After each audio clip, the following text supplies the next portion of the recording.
Next to Benny Thompson now we see Zoe Lofgren, a veteran of impeachment, a veteran congresswoman from California, and she is going to play a major role today. As we await the gavel momentarily from the chairman, we're going to bring you all of this live and only come to you in breaks. Stand by for the beginning of this hearing. This is the second public hearing of the Select Committee into January 6th. The chairman about to speak, Mississippi member, Congress member, a Democrat, of course, Benny Thompson.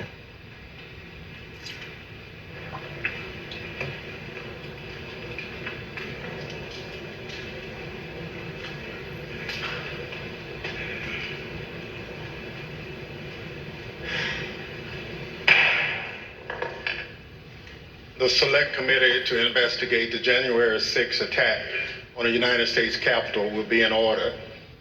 Without objection, the chair is authorized to declare the committee in recess at any point.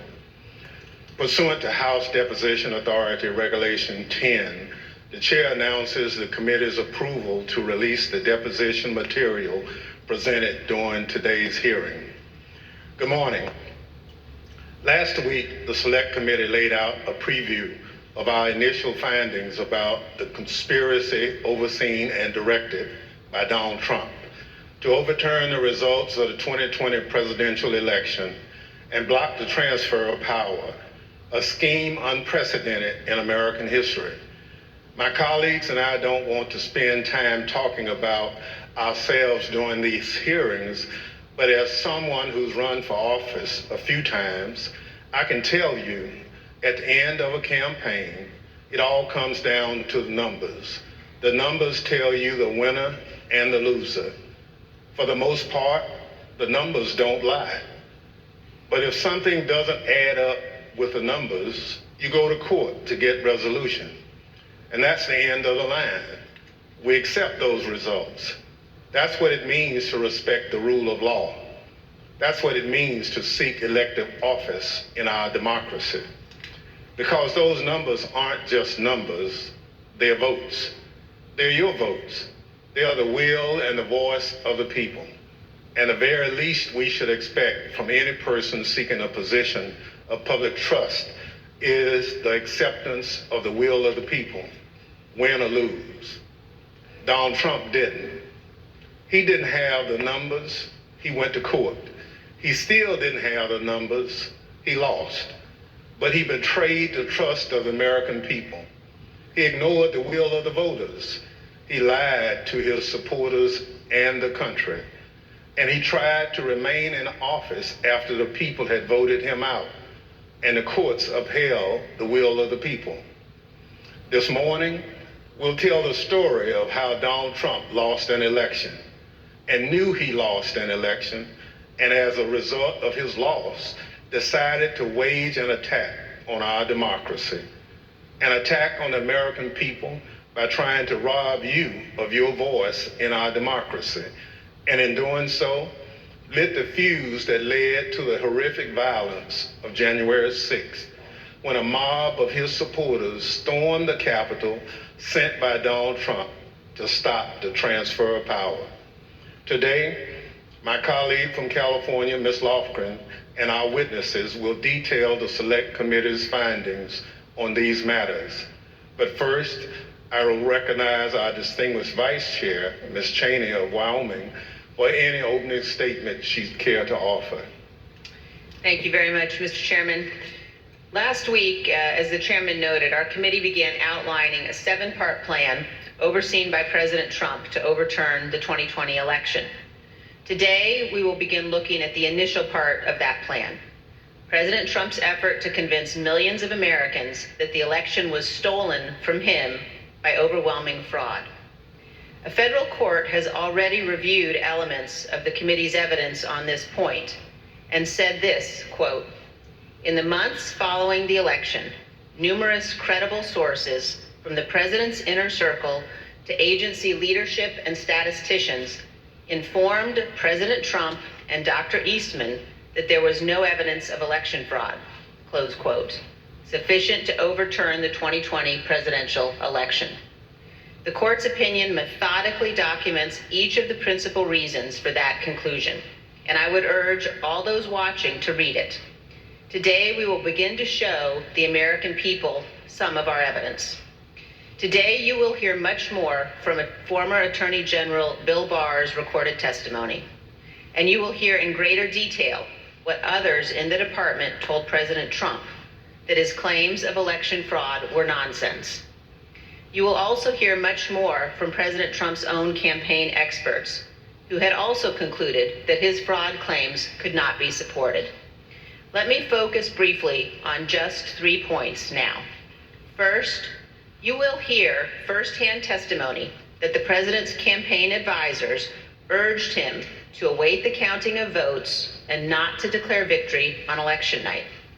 The president understood even before the election that many more Biden voters had voted by mail because President Trump ignored the advice of his campaign experts and told his supporters only to vote in person.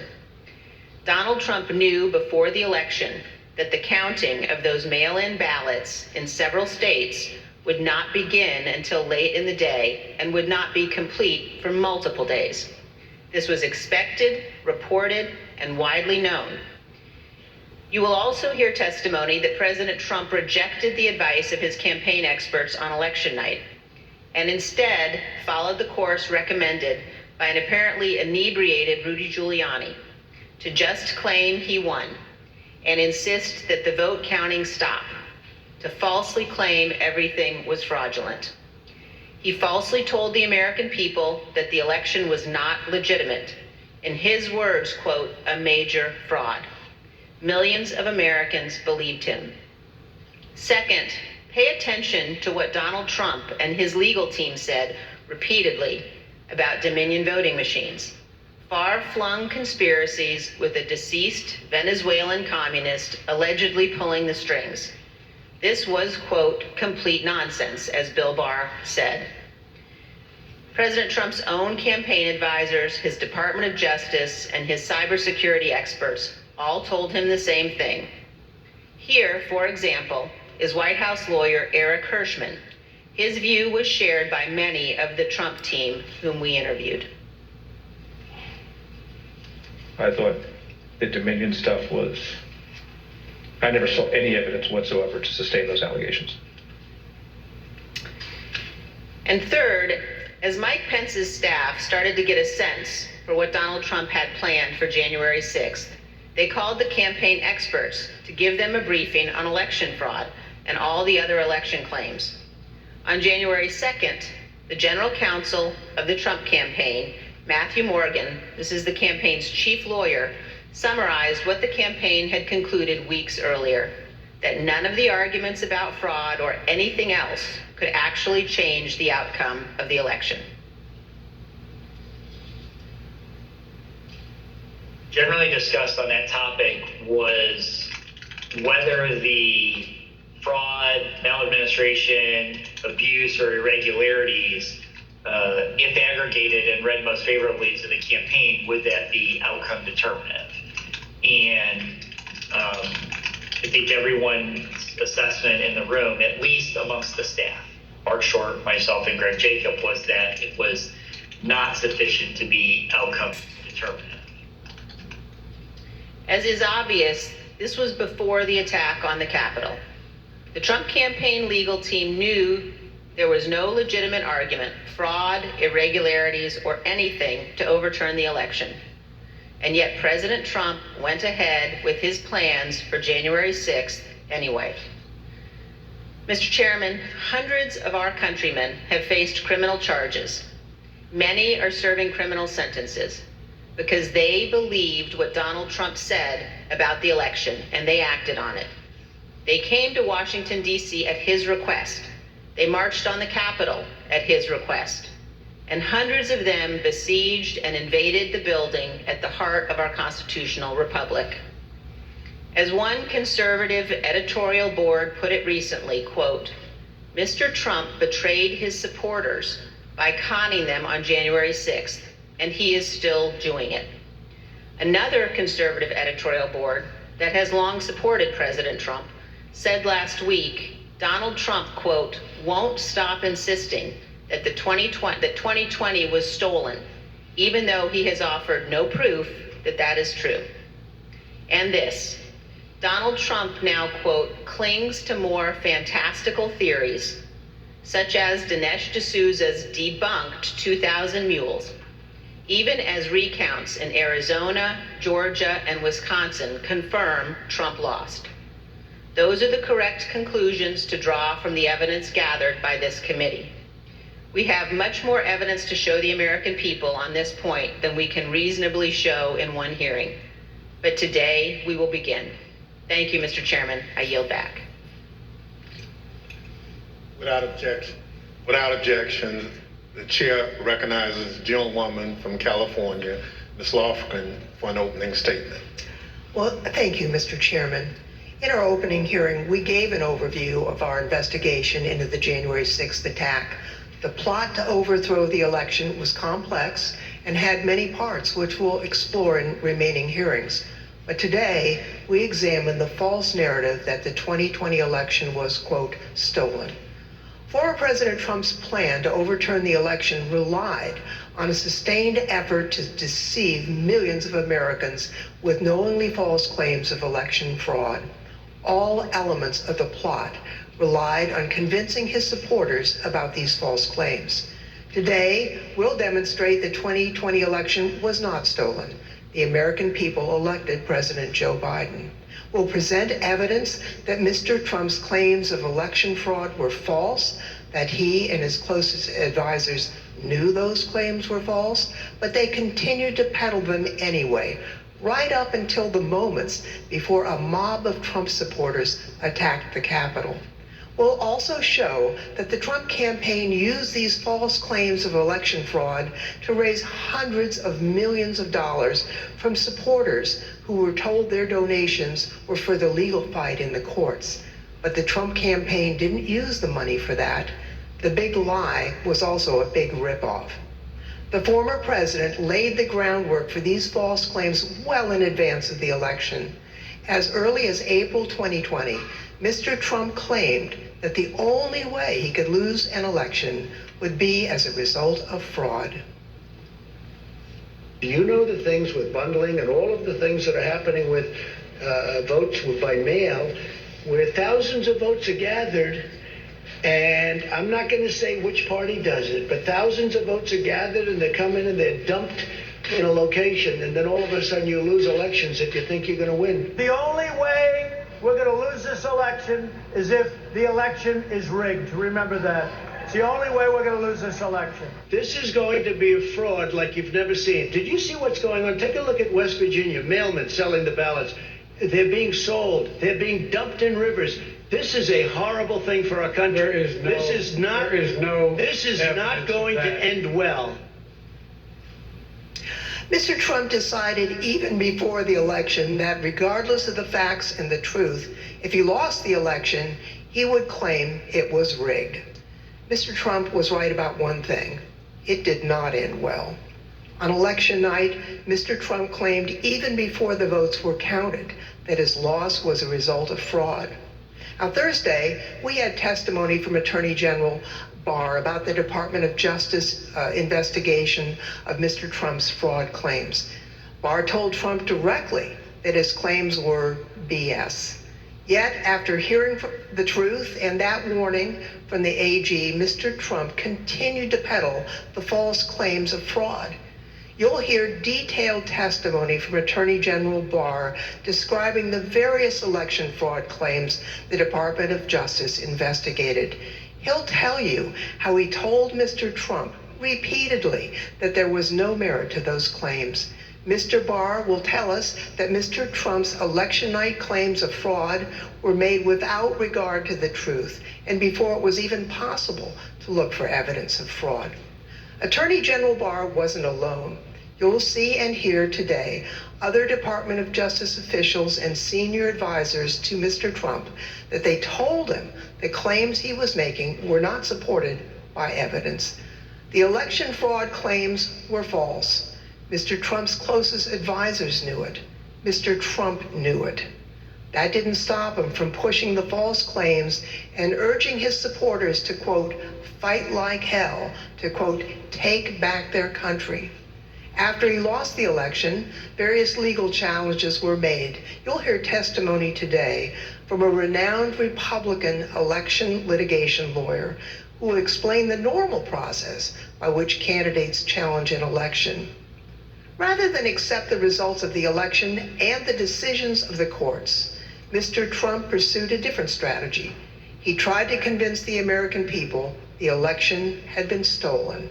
Many of his supporters believed him, and many still believe him today. The attack on January 6th was a direct and predictable result of Mr. Trump's decision to use false claims of election fraud to overturn the election and to cling to power. Mr. Chairman, I yield back. Thank you very much. I now welcome our first witness. We're joined today by former Fox News politics editor Chris Stilwell.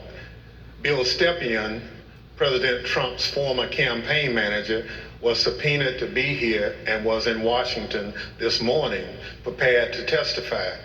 Kevin Marino, Mr. Stepien's attorney, is here with us today. Thank you, Mr. Marino, for coming. And he has advised us that Mr. Stepien's wife went into labor this morning. Mr. Stepien unexpectedly had to travel to be with his wife, and we wish him the best.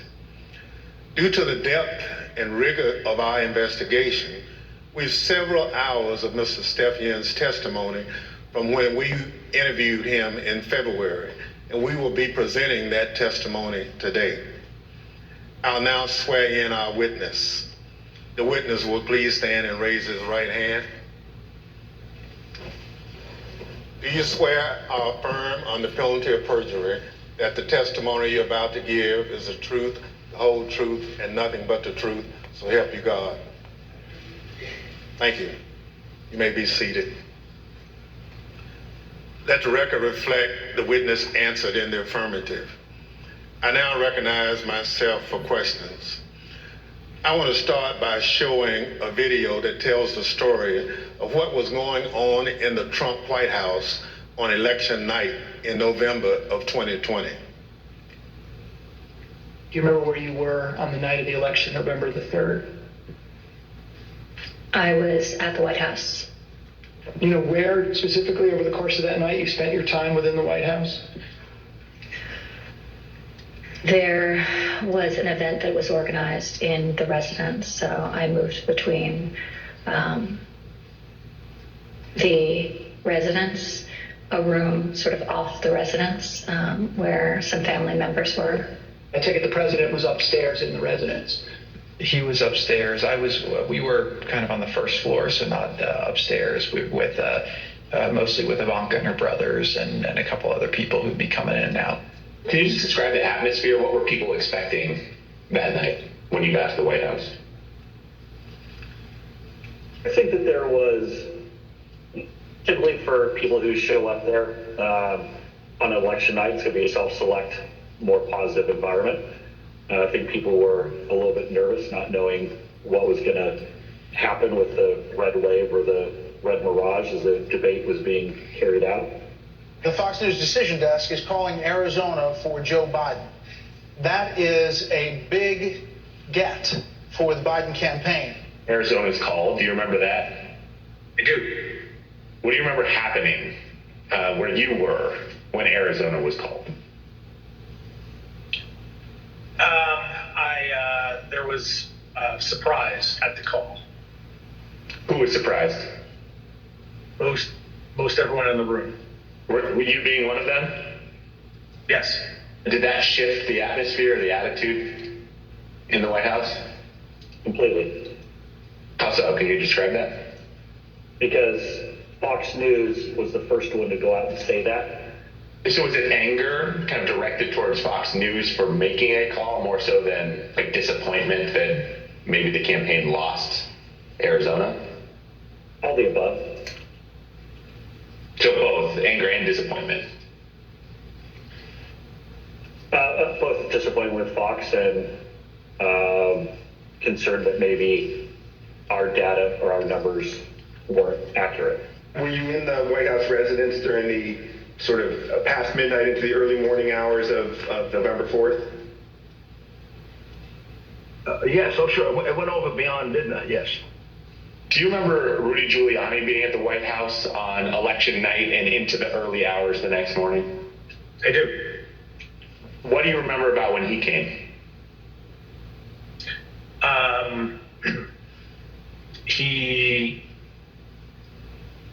He was, I had heard that he was upstairs, in that aforementioned reception area. And he was looking to talk to the president.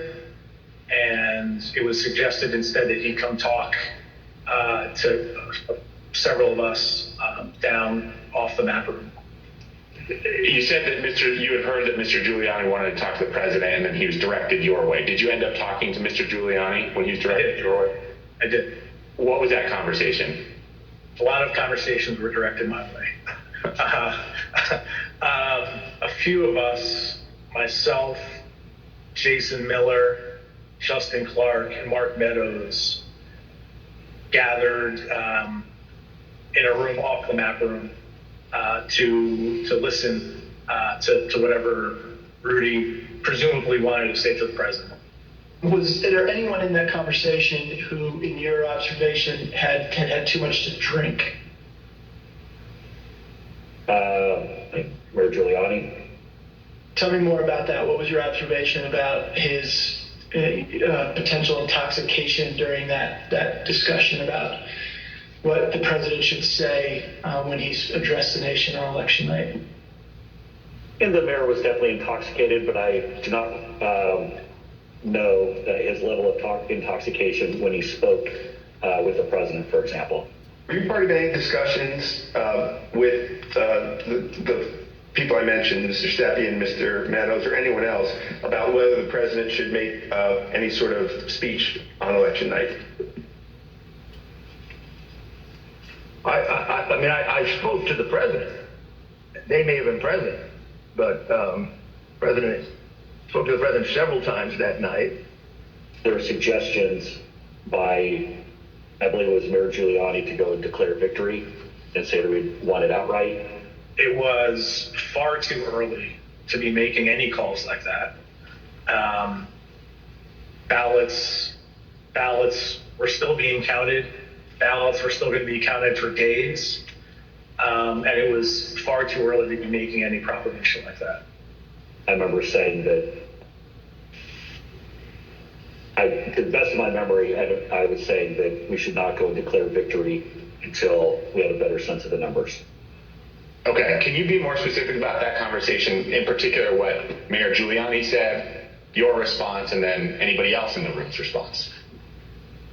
I think effectively Mayor Giuliani was saying, we won it, they're stealing it from us, where'd all the votes come from, we need to go say that we won, and essentially that anyone who didn't agree with that position was being weak. What was your view at the time as to what he should or shouldn't say?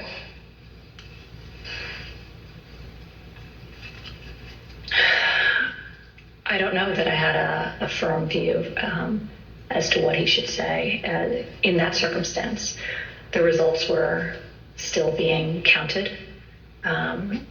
It was becoming clear that the race would not be called on election night. My belief, my recommendation was to say that votes were still being counted. It's too early to tell, too early to call the race, but we proud of the race we ran, and we think we're in good position, and we'll have more to say about this the next day or the next day, whenever we had something to say. And did anybody who was a part of that conversation disagree with your message? Yes. Who was that? The president disagreed with that. I don't recall the particular words. He thought I was wrong. He told me so, and that they were gonna, he was gonna go in a different direction. This is a fraud on the American public. This is an embarrassment to our country. We were getting ready to win this election. Frankly, we did win this election.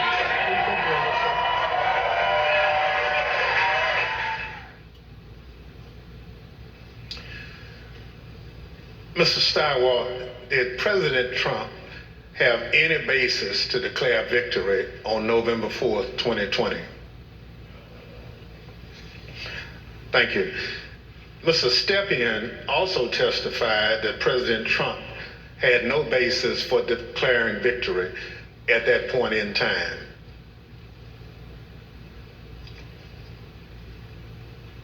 My belief, my recommendation was to say that votes were still being counted.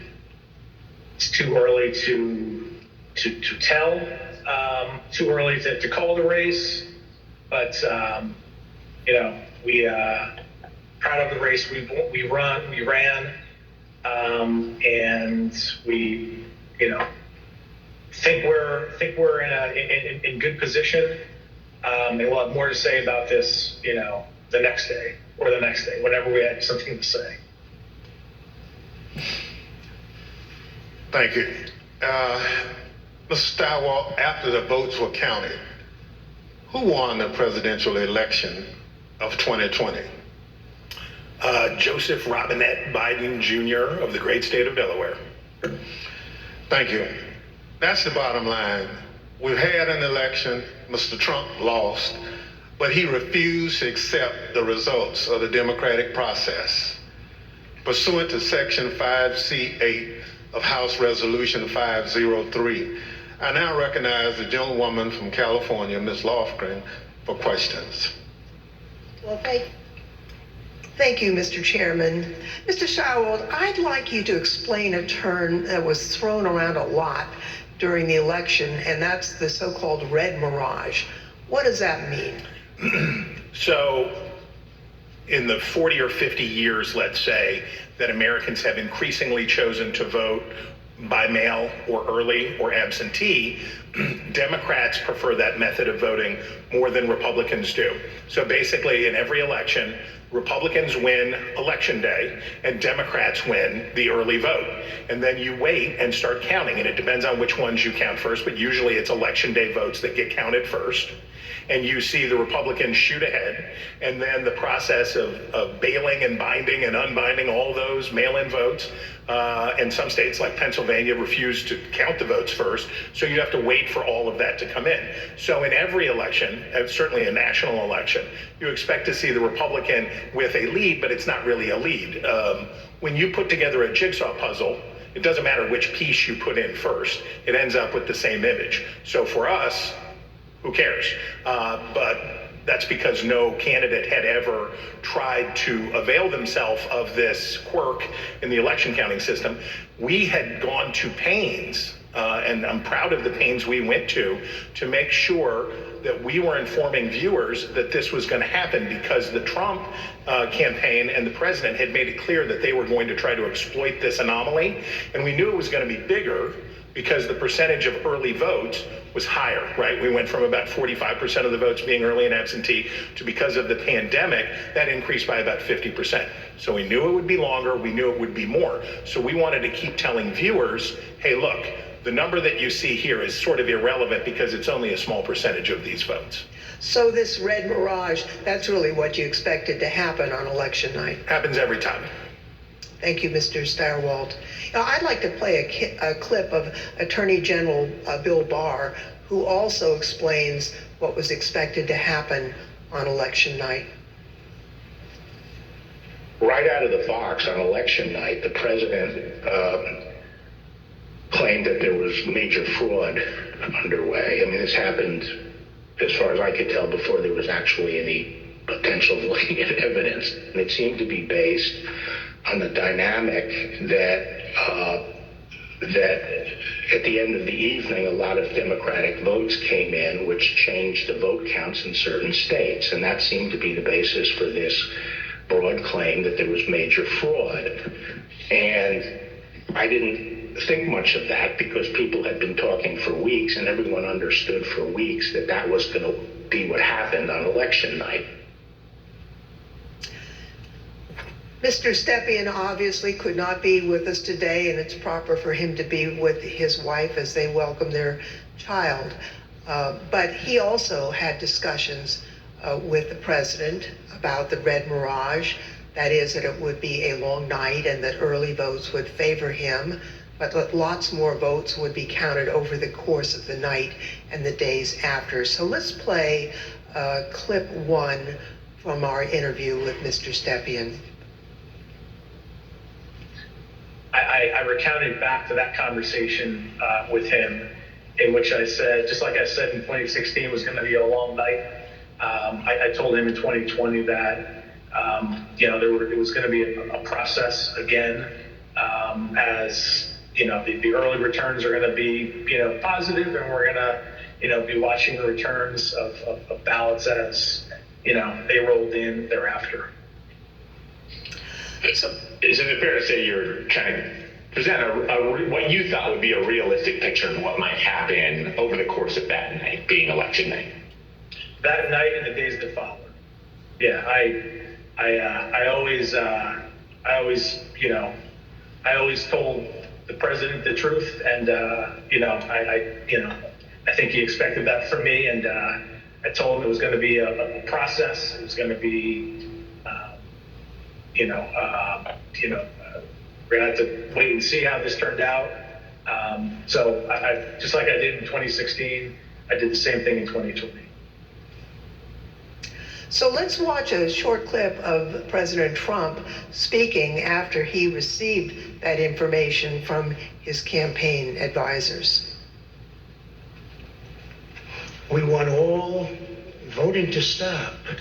We don't want them to find any ballots at 4 o'clock in the morning and add them to the list. So when former President Trump said that, it contradicted what his advisors had warned would happen. We all know that mail-in ballots played an important role in the 2020 election. However, President Trump continuously discouraged mail-in voting. Mr. Stepien was so concerned about the president's position on mail-in voting that in the summer of 2020, he met with President Trump along with House Minority Leader Kevin McCarthy. Let's play clip 4.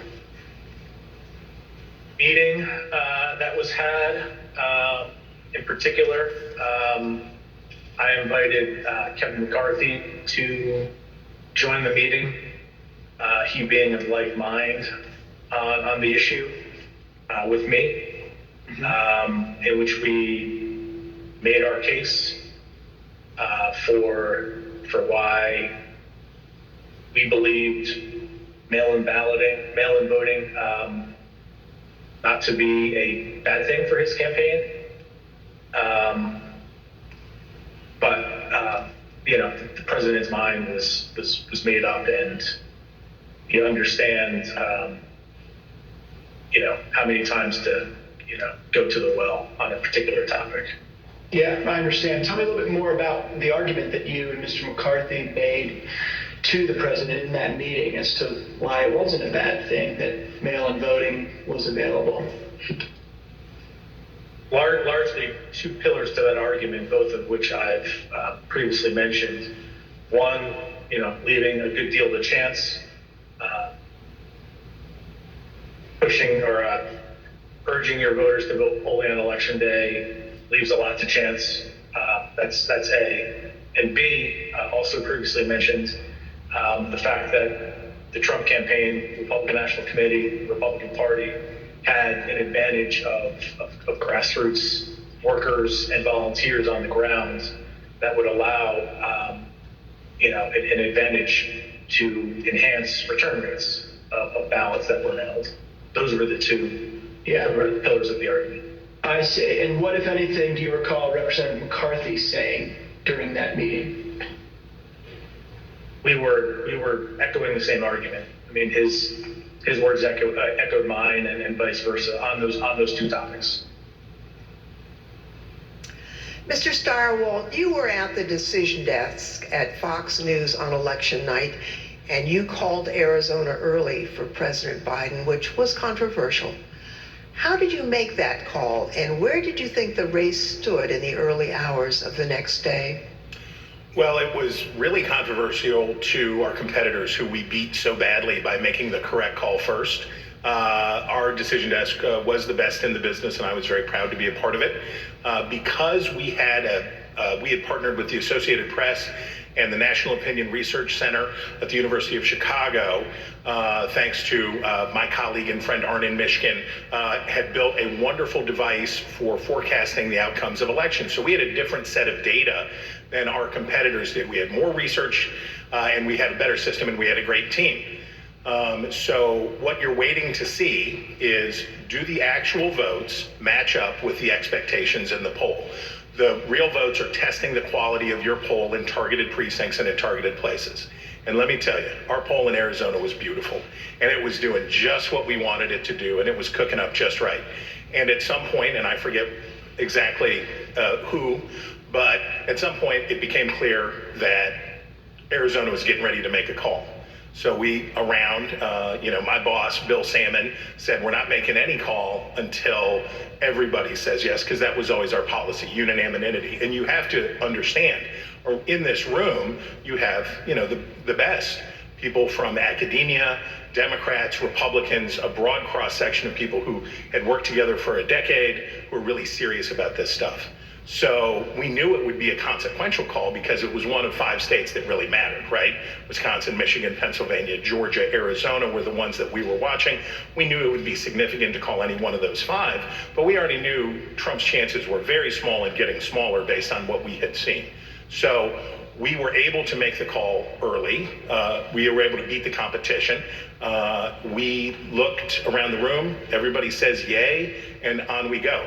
And by the time we found out how much everybody was freaking out and losing their minds over this call, we were already trying to call the next state. We had already moved on. We were to Georgia, we were to North Carolina, we were looking at these other states. So we thought we were pleased, but not surprised. I see. After the election, as of November 7th, in your judgment, what were the chances of President Trump winning the election?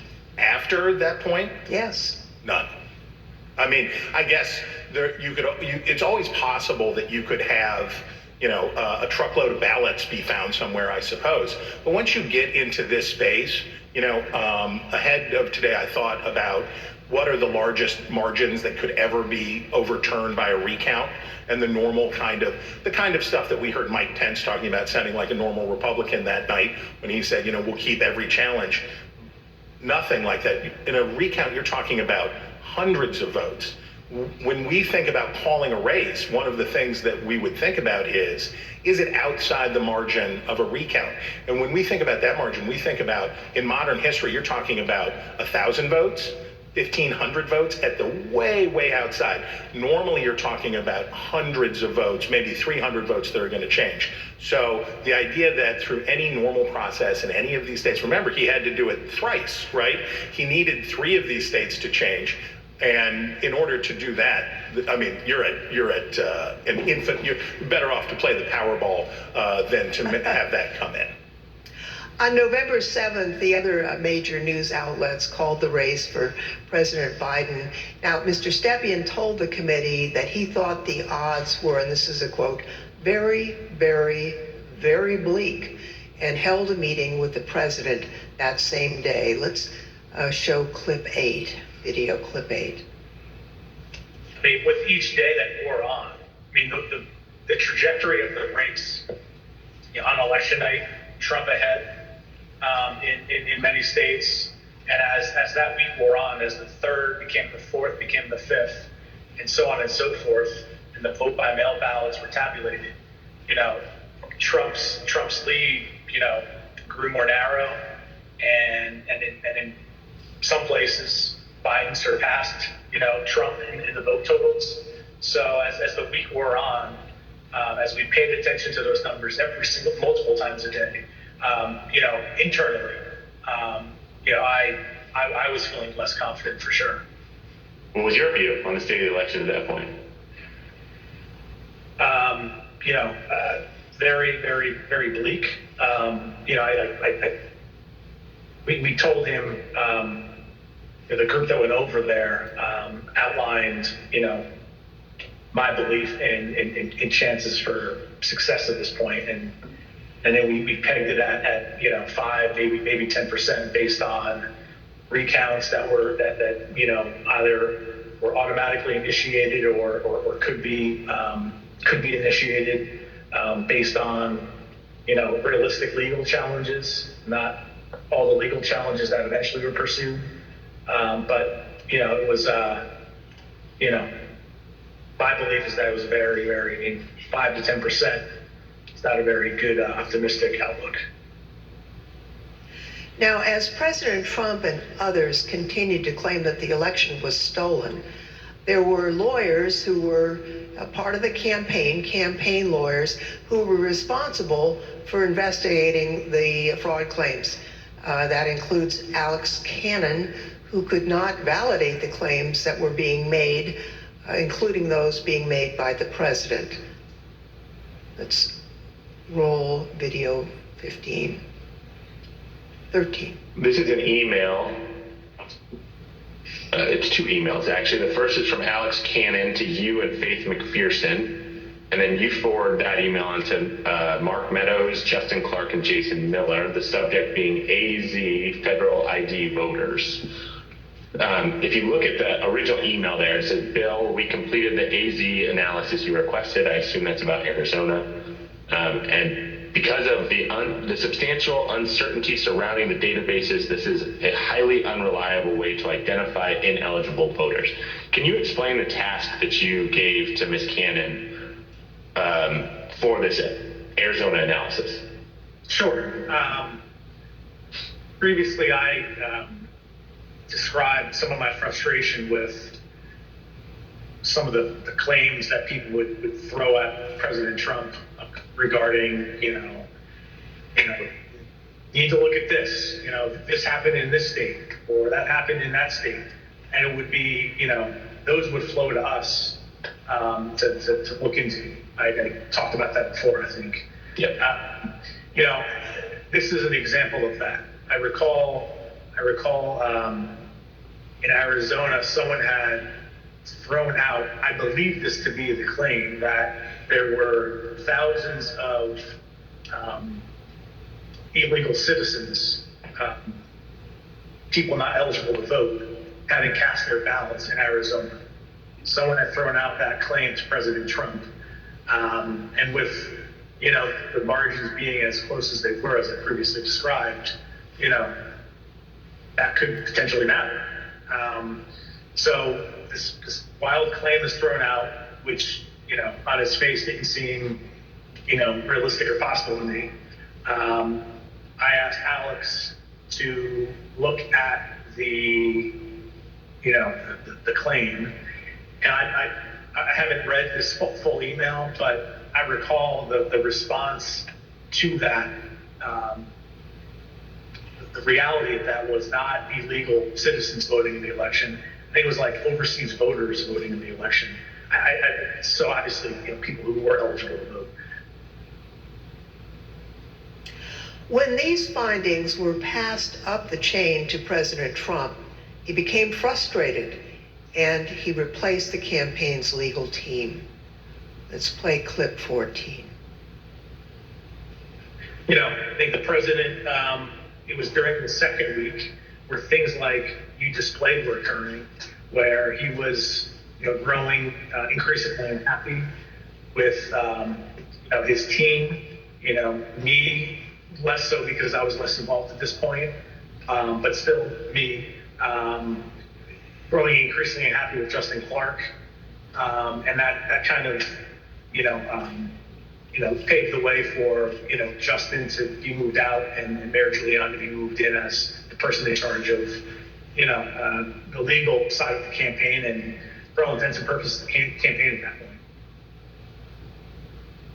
Now, when Mr. Stepien became campaign manager, he was the second Trump campaign manager for the 2020 race, and there were only about 115 days until Election Day. So let's play the video. I inherited a campaign that was, the day I was hired was, I believe, President Trump's low point in the 2020 daily average polling against President Biden. It was a campaign at a low point in the polls. It was structurally and fiscally deficient. There was a great deal wrong with the campaign in both of those areas. So most of my day spent fixing and I think I took over with 115 days left in the campaign. Most of my time spent fixing the things that could be fixed with 115 days left in the campaign. Now, Mr. Stepien has been in the campaign field for a long time, and he worked for lots of different candidates and campaigns. He testified to this committee about his concerns given the claims that Mr. Giuliani and Ms. Powell and their team were making publicly. Let's play clip 15. Okay, and was it important for you, Mr. Stepien, to sort of pull back just for your own professional reputation? You didn't want to be associated with some of what you were hearing from the Giuliani team and others that sort of stepped in the wake of your departure? I didn't mind being categorized. There were two groups of them. We called them kind of my team and Rudy's team. I didn't mind being characterized as being part of Team Normal, as reporters, kind of started to do around that point in time.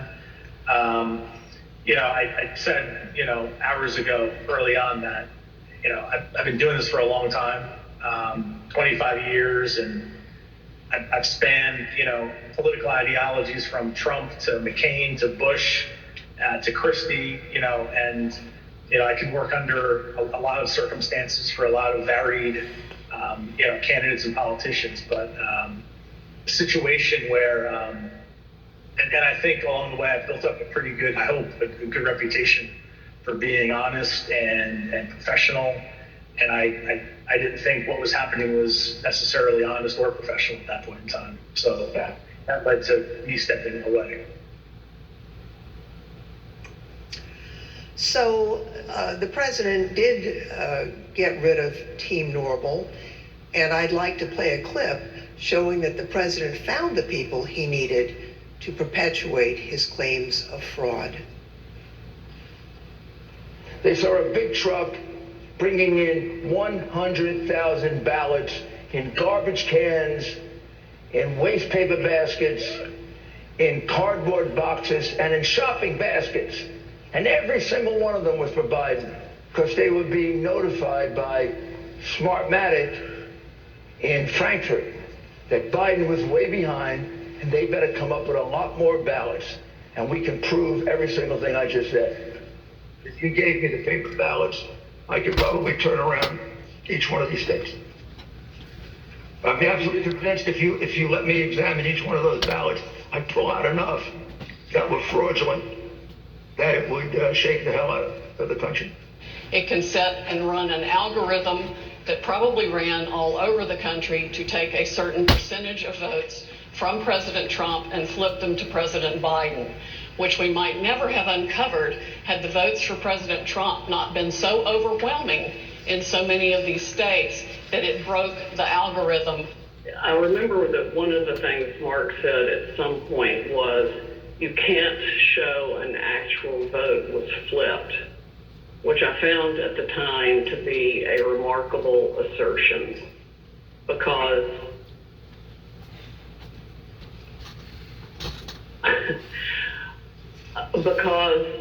you don't have to have the gun to see the body lying on the floor bleeding out with 5 bullet holes in it was killed by a gun. What they were proposing, I thought was nuts. The theory was also completely nuts, right? It was a combination of Italians, the Germans. Different things have been floating around as to who was involved. I remember Hugo Chavez and the Venezuelan. She has an affidavit from somebody who says they wrote a software in and something with the Philippines, and just all over the radar. Did you ever share, Mr. Kushner, your view of Mr. Giuliani? Did you ever share your perspective about him with the president? I guess,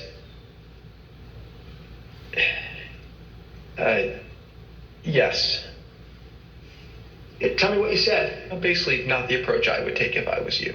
Okay. And how did he react? How did President Trump react when you shared that view with him? He said, I have confidence in Rudy. I think I had conversations with probably all of our council who are signed up to assist on election day as they disengaged with the campaign. The general consensus was that the law firms were not comfortable making the arguments that Rudy Giuliani was making publicly. I seem to recall that I had a similar conversation with most all of them. I made it clear I did not agree with the idea of saying the election was stolen and putting out this stuff, which I told the president was bullshit. And, I didn't want to be a part of it, and that's one of the reasons that went into me deciding to leave when I did. Even Sidney Powell, defending herself in a defamation lawsuit brought by Dominion Voting Systems, argued that, quote, no reasonable person would conclude that her statements were truly statements of fact. Mr. Chairman, I yield back. I thank the witness. I'd like to weigh in on what they just said pertaining to algorithms. It's amazing how these groups of people are reaching for straws, trying to justify their actions in what has went on here, towards saying that the computer system was overloaded and it disrupted the algorithms in the system to the point that it was taking votes from Trump and giving them over to Biden. Okay? 20 some odd years ago, we blamed the fraudulent election on hanging chads. That even the state of Tennessee did not want to hold up their own party pertaining to Al Gore. And of course, whenever the race was so close, it was inevitably brought before the Supreme Court that the Supreme Court basically made a decision towards who was actually going to be the president of the United States. It was right then and there, okay, where the horriblest of a horrible mistake was made. Because whenever the people decided that they was going to elect, in which I don't think it was the people, I think it was the Supreme Court decided that they was going to elect the Bush family back into the presidency, that's whenever we immediately was targeted, and shortly thereof is whenever 9/11 happened. Shortly thereof was whenever 9/11 happened. 9/11 was not over a group of people that was working in New York City and Twin Towers that had pissed off a bunch of freaking Arabs over in Saudi Arabia that masterminded 9/11. 9/11 was brought upon to the people by the illegitimacies of the Republican Party. And because Bush's was put back in power, after old man Bush had done what he had done pertaining to Desert Storm and Desert Shield, then there was a retaliation, and then is whenever the American people was targeted. Not because of anything that the American people per se had done, but because of what the American people had allowed to have been done pertaining to putting the very people that caused so much harm and hurt over in that area pertaining to Desert Storm and Desert Shield. Now you're talking about a retaliation that, yes, was masterminded, financed, and pursued by the Saudi Arabian government. It just so happens that various people that was working in the White House at the time, especially under the Bush administration, could not come right out and say that, because the Saudi Arabians was burning the candle at both ends, and because it would have been such of a financial loss in retaliating us, the Americans, retaliating against the very people that masterminded 9/11 pertaining to the Saudi Arabians. That's whenever it got swept under the table, just like it got swept under the table that Saddam Hussein did not have no bombs of mass destruction. Okay? It got swept under the table, and then we pretended that we was going after the perpetrators that masterminded 9/11, in which it was a very, very devious, mischievous, cruel, insensitive, harsh country over there pertaining to the Afghanistan people and what was going on with the Taliban and the Jihad and about 68 other known as well as unknown controlled terrorist groups over there. Then it was swept under the table towards us looking more at them than we was the true perpetrator. It was the sleight of hands. It was the magicical form that was done on a high scale, high ranking procedure that worked. That worked. It buffaloed. It deceived. It turned the people's eyes away from Saudi Arabia and then over to another country that, to be quite frank with you, didn't have absolutely nothing to do with 9/11. Were the people in Afghanistan cruel people? Absolutely. Were the people in Afghanistan needed to be reprimanded and reformed? Absolutely. But we see where our attempts for 20 plus years, after spending trillions of dollars, and God only knows at the amount of money that we spent, and lives, arms, hands, psychological problems. I mean, we sacrificed so dearly over a Bush-Reagan mistake that should have been implemented in the 1988 era, right before the falling of the Berlin Wall. Mistake after mistake after mistake has been made pertaining to this government. I love my country. I love what my country's supposed to be. I love the fact that we, at one time, had the best of the best pertaining to our hospitals, our parks, our roads, our bridges, our smokestack industry. We was smoking and blowing and huffing and puffing, and we, as Americans in the older generation, are the ones that basically gave us what we have today pertaining to those nice things. But we can see now, since that 30-year corruption took place, that now everything has taken a backseat, including our roads, including our bridges, including our judicial system, including our politics towards not performing gracefully and professionally for its own people, to the extent that this calamity was brought on by the same group of people that initiated the same type of bamboozlement during Mr. Senior Bush's administration that fell over into young Bush administration that thought that they was going to once more bamboozle or deceive the people. Now the American people is caught between a hard place and a rock because they was not honest, they was not truthful, and now they're trying to blame these algorithms pertaining to the computer system on the failure of an election. Just like 20 plus years ago, they was trying to blame the failure of an election pertaining to the hanging chads on hanging chads. So you have to ask yourself the next question, which is this: okay, if we went through round one and now we're going through round two, we haven't finished round two yet. We're still in the process of round two. What's it going to be like whenever round 3 gets here.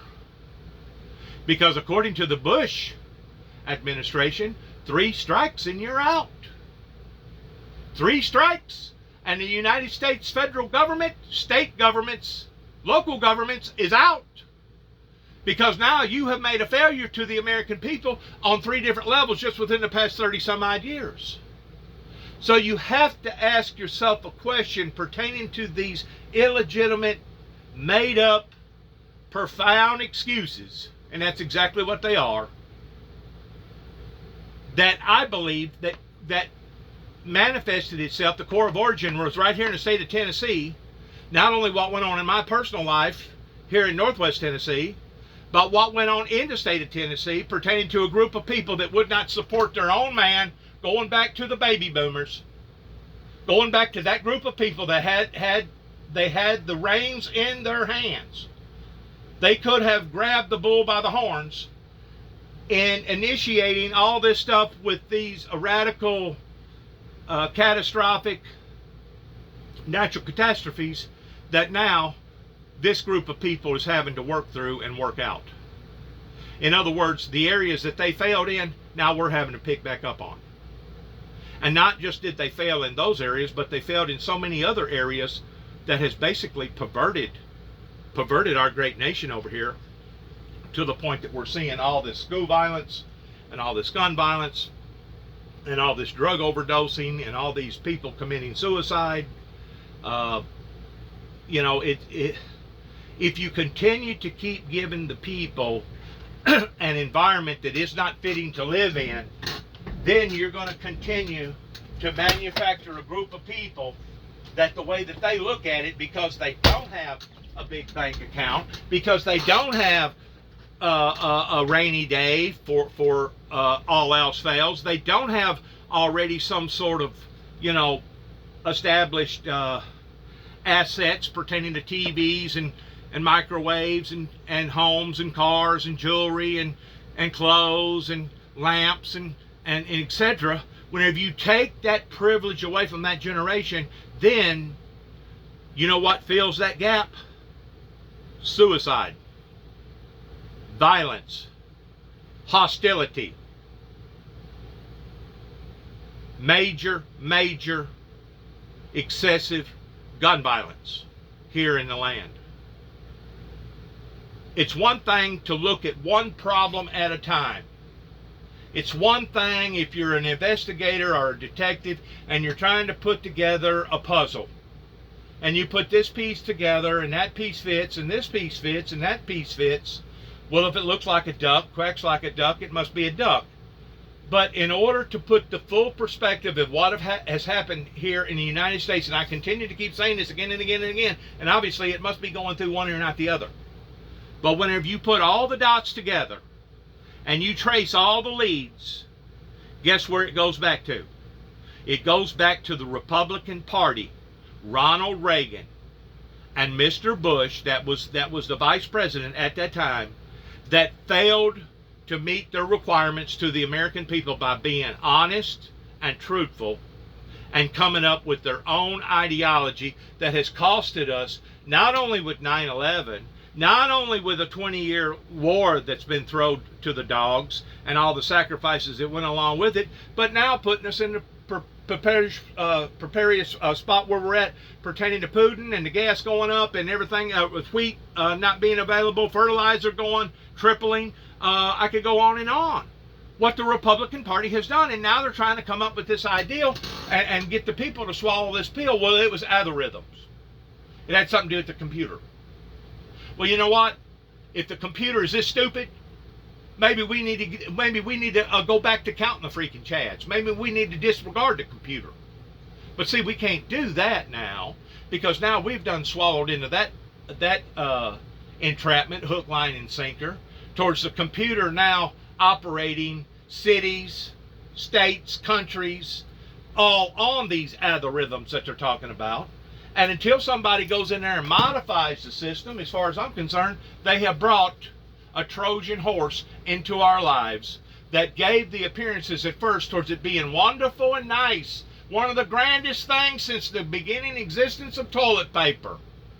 whenever they went from wiping their asses on corncob shucks to now using actual paper to wipe their tails with, they thought that it was the best thing since the creation of toilet paper until now they're realizing, oh my God, look what it's actually done. It has created all these diseases. It has infirmated all this sin, and it has corrupted society on one side of the nation just like it has the other, or the top of the nation just like it has the bottom, and now we're all suffering the consequences on account of it. Congress is a day late and a dollar short as far as I'm concerned whenever it goes to reprimanding people like Zeke Zuckerberg or other major platform leaders that is in control of basically people's lives towards, being an onboard surveillance team that's out there listening and watching and reading and consuming everything that various people are putting out there to them. But then again, whenever you have crazy people that slips through the cracks, kind of like the old boy down there in Texas, or there's been other school shootings that if somebody would have just been paying a close enough attention, it would have gotten captured or caught. They want to focus all their attention on me or people like me because we're voiceless, and we want to be voiceless. We want to be out there. We want to be heard. We want you to see what we're talking about. We want you to hear what we're talking about. We want you to understand the things that we have discovered. That way maybe it will help your lives too as well. But whenever it goes in one ear and out the other, and people don't do nothing about it after they hear it, it almost gets to the point, well, my God, I'd be better off going outside and talking to a tree or talking to a wall. All I'm doing is throwing basically good intentions to bad results because I'm not getting no results. Because according to this community around here, I'm psychologically, emotionally, chemically imbalanced. According to this community over here, I'm the monster. But now, since the true truth is coming out in bits and pieces, we got a dot over here now that's come out. We got a dot over here that's now come out. We got another dot that's come out over here. Now people such as myself that are intelligent enough that they're not so naive that all they can see is the trees for the forest. Now people such as myself is putting these dots together, and they're realizing, maybe what this individual was talking about is absolutely 100% correct. Maybe the predictions that this individual did foresee in the future towards what was going to occur, that there's no way possible that he could have known these things unless the great Creator, the Almighty, was the one that gave him the insight to be able to give to him, to give to us, that maybe this individual is not a lunatic or a crackpot. Well, it has taken since 1983, almost 40 years of me fighting for my sanity, that so many people wanted to prove that I was had some sort of sickness of insanity that was fumigated right over in Kenton, Tennessee, where my mother was raised up as a little girl and her family. I still believe that what went on in the decision with Damian Cross pertaining to the authority figure, pertaining to the mayor, was based around that in which what had occurred prior to that of my uncle getting caught towards working with the mob out of Chicago that got caught in Kenton, Tennessee in Scotty Whitworth's pool entertainment center of driving a brand new Cadillac that the license plate didn't match the car.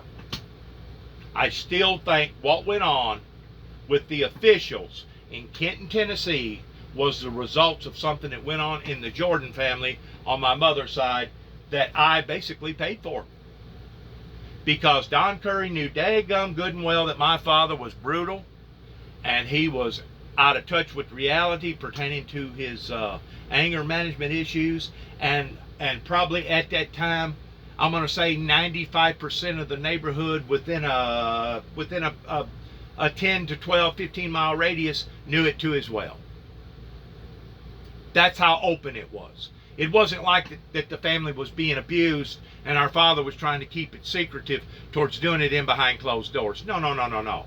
the stuff that he was doing was in grocery stores, down by local markets pertaining to local whatever, and it wasn't nothing for him to go off the deep end up in Cydonia while he was renting out a couple stalls up there, doing some mechanic and body work up there. It was nothing. Everybody and their brother knew that my father had something wrong with him that was probably related around the army, and because he was in World War II, he was looked upon as being a heroic figure, even though his family was the ones that was suffering the deepest because of it. Now, I kind of put both of them together. I put the fact that he did have post-traumatic stress disorder out of World War II, but he also turned his back on God, and the Bible says that it would have been better if you had never known the ways of righteousness than for you to have known them and turned from them. Whenever my father turned from his relationship with the Heavenly Father, that left room in his heart for 7 more demons. That meant that my father becomes 7 times more brutal and meaner than what he ever thought about before he ever got saved. And he basically took those emotions and those hurts and those regrets and those anger issues out on his family, because we was the closest and we was there for a whipping post. Because of our patriotic duties with the United States government, we made a conscious choice, or my mother did, towards keeping it silent as much as possible until she got so much of it that she just couldn't take no more, and then decided to divorce him. But by that time, the scars on the children had already been committed. Of course, you keep in mind, at that time, they didn't have near the amenities like they have today towards a woman that breaks away from her husband because of abuse. They didn't have child support this and food stamp this and all these other different entitlements that these women can go to today that they didn't have back then. So you may be saying, well, Dennis, that was just part of the collateral damage that you had to go through because of the United States military pertaining to the United States government. That was part of it. That was part of it. On the spiritual side, I had to go through, my family had to go through being ridiculed and abused by basically a demonic figure that had allowed Satan to take over his life. And now, since 1983, which is soon to be 40 years, coming up in the next year, now we see where all these things has multiplied, all the dots has come together, and now we see that the individual that was out here preaching the message about the seals, about the 2 witnesses, about various things pertaining to the woes and the judgment of God falling upon to the nation, after giving 20 years of warnings, and then him basically saying, okay, if they're not going, if you can't skin a cat one way, maybe you can skin it another, and basically just, being totally ignored to the point of where we are today. And I promise you, the way that we are heading, in the area that we're heading at right now, it's just a matter of time before another group of people is going to come together, and I don't know how they're going to do it. I don't know if they're going to do it in secret. I don't know if they're going to create some sort of new communication device to where they can communicate with one another to the point that other people won't know what they're thinking or doing. But eventually there's going to be another group of people that's going to rise up, that's going to say enough is enough, and we're going to stop this. Now, regardless whether it be over an election that was legitimate, that they was told it wasn't legitimate, or regardless whether it be over money issues or retirement issues or road issues or other issues, I don't know about all that, probably all the above. But the bottom line is this: we're only putting band-aids on these problems by looking at them, analyzing them, and talking about them. Until we're actually willing to take our hands out from underneath our hips that we're sitting on, and until we're actually willing to take a part in initiating something different, not only in our political stance, but also in our spiritual stance with God pertaining to the church world here in America and throughout the world, things is only going to escalate and get worse. And I know me being the bad news bearer, by me being a messenger. That's not what people want to hear. But from what I can see and hear, and it don't have nothing to do with either algorithms or whatever they call it pertaining to the computer software system. It don't have nothing to do with nothing other than a group of people that's turned its back on God, and now they're taking their aggressions out on society the same way that James Robert Jackson took his aggressions out on his family. If you really want to know what's going on, that's what's happening. And you got people in the world that have understood and realized that the older class generation, you can call them the boomers, you can call them whatever, has failed the American people to the point that, yes, our bridges and our roads is falling apart. And you create this environment that's not livable. In their eyes, they don't see an environment that's livable. Why do you want me to live in a struggling, failed society? Is the way that they look at this. And they know that, you know, they may either miss their chance or never did have a chance towards being born with a spoon in their mouth, towards uncles, aunts, cousins, mothers, fathers, whatever, having some sort of developed accomplishments in their life pertaining to achieving assets. And because of it, the way that they look at it, I'm doomed. I'm screwed.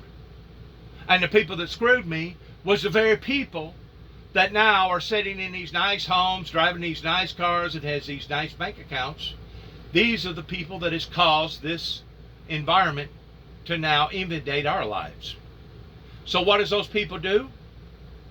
They take their aggression out on the very society in lots of cases that created this, or they take their aggression out on the innocent society because they've got so much rage and so much hate, and they're so let down by the American dream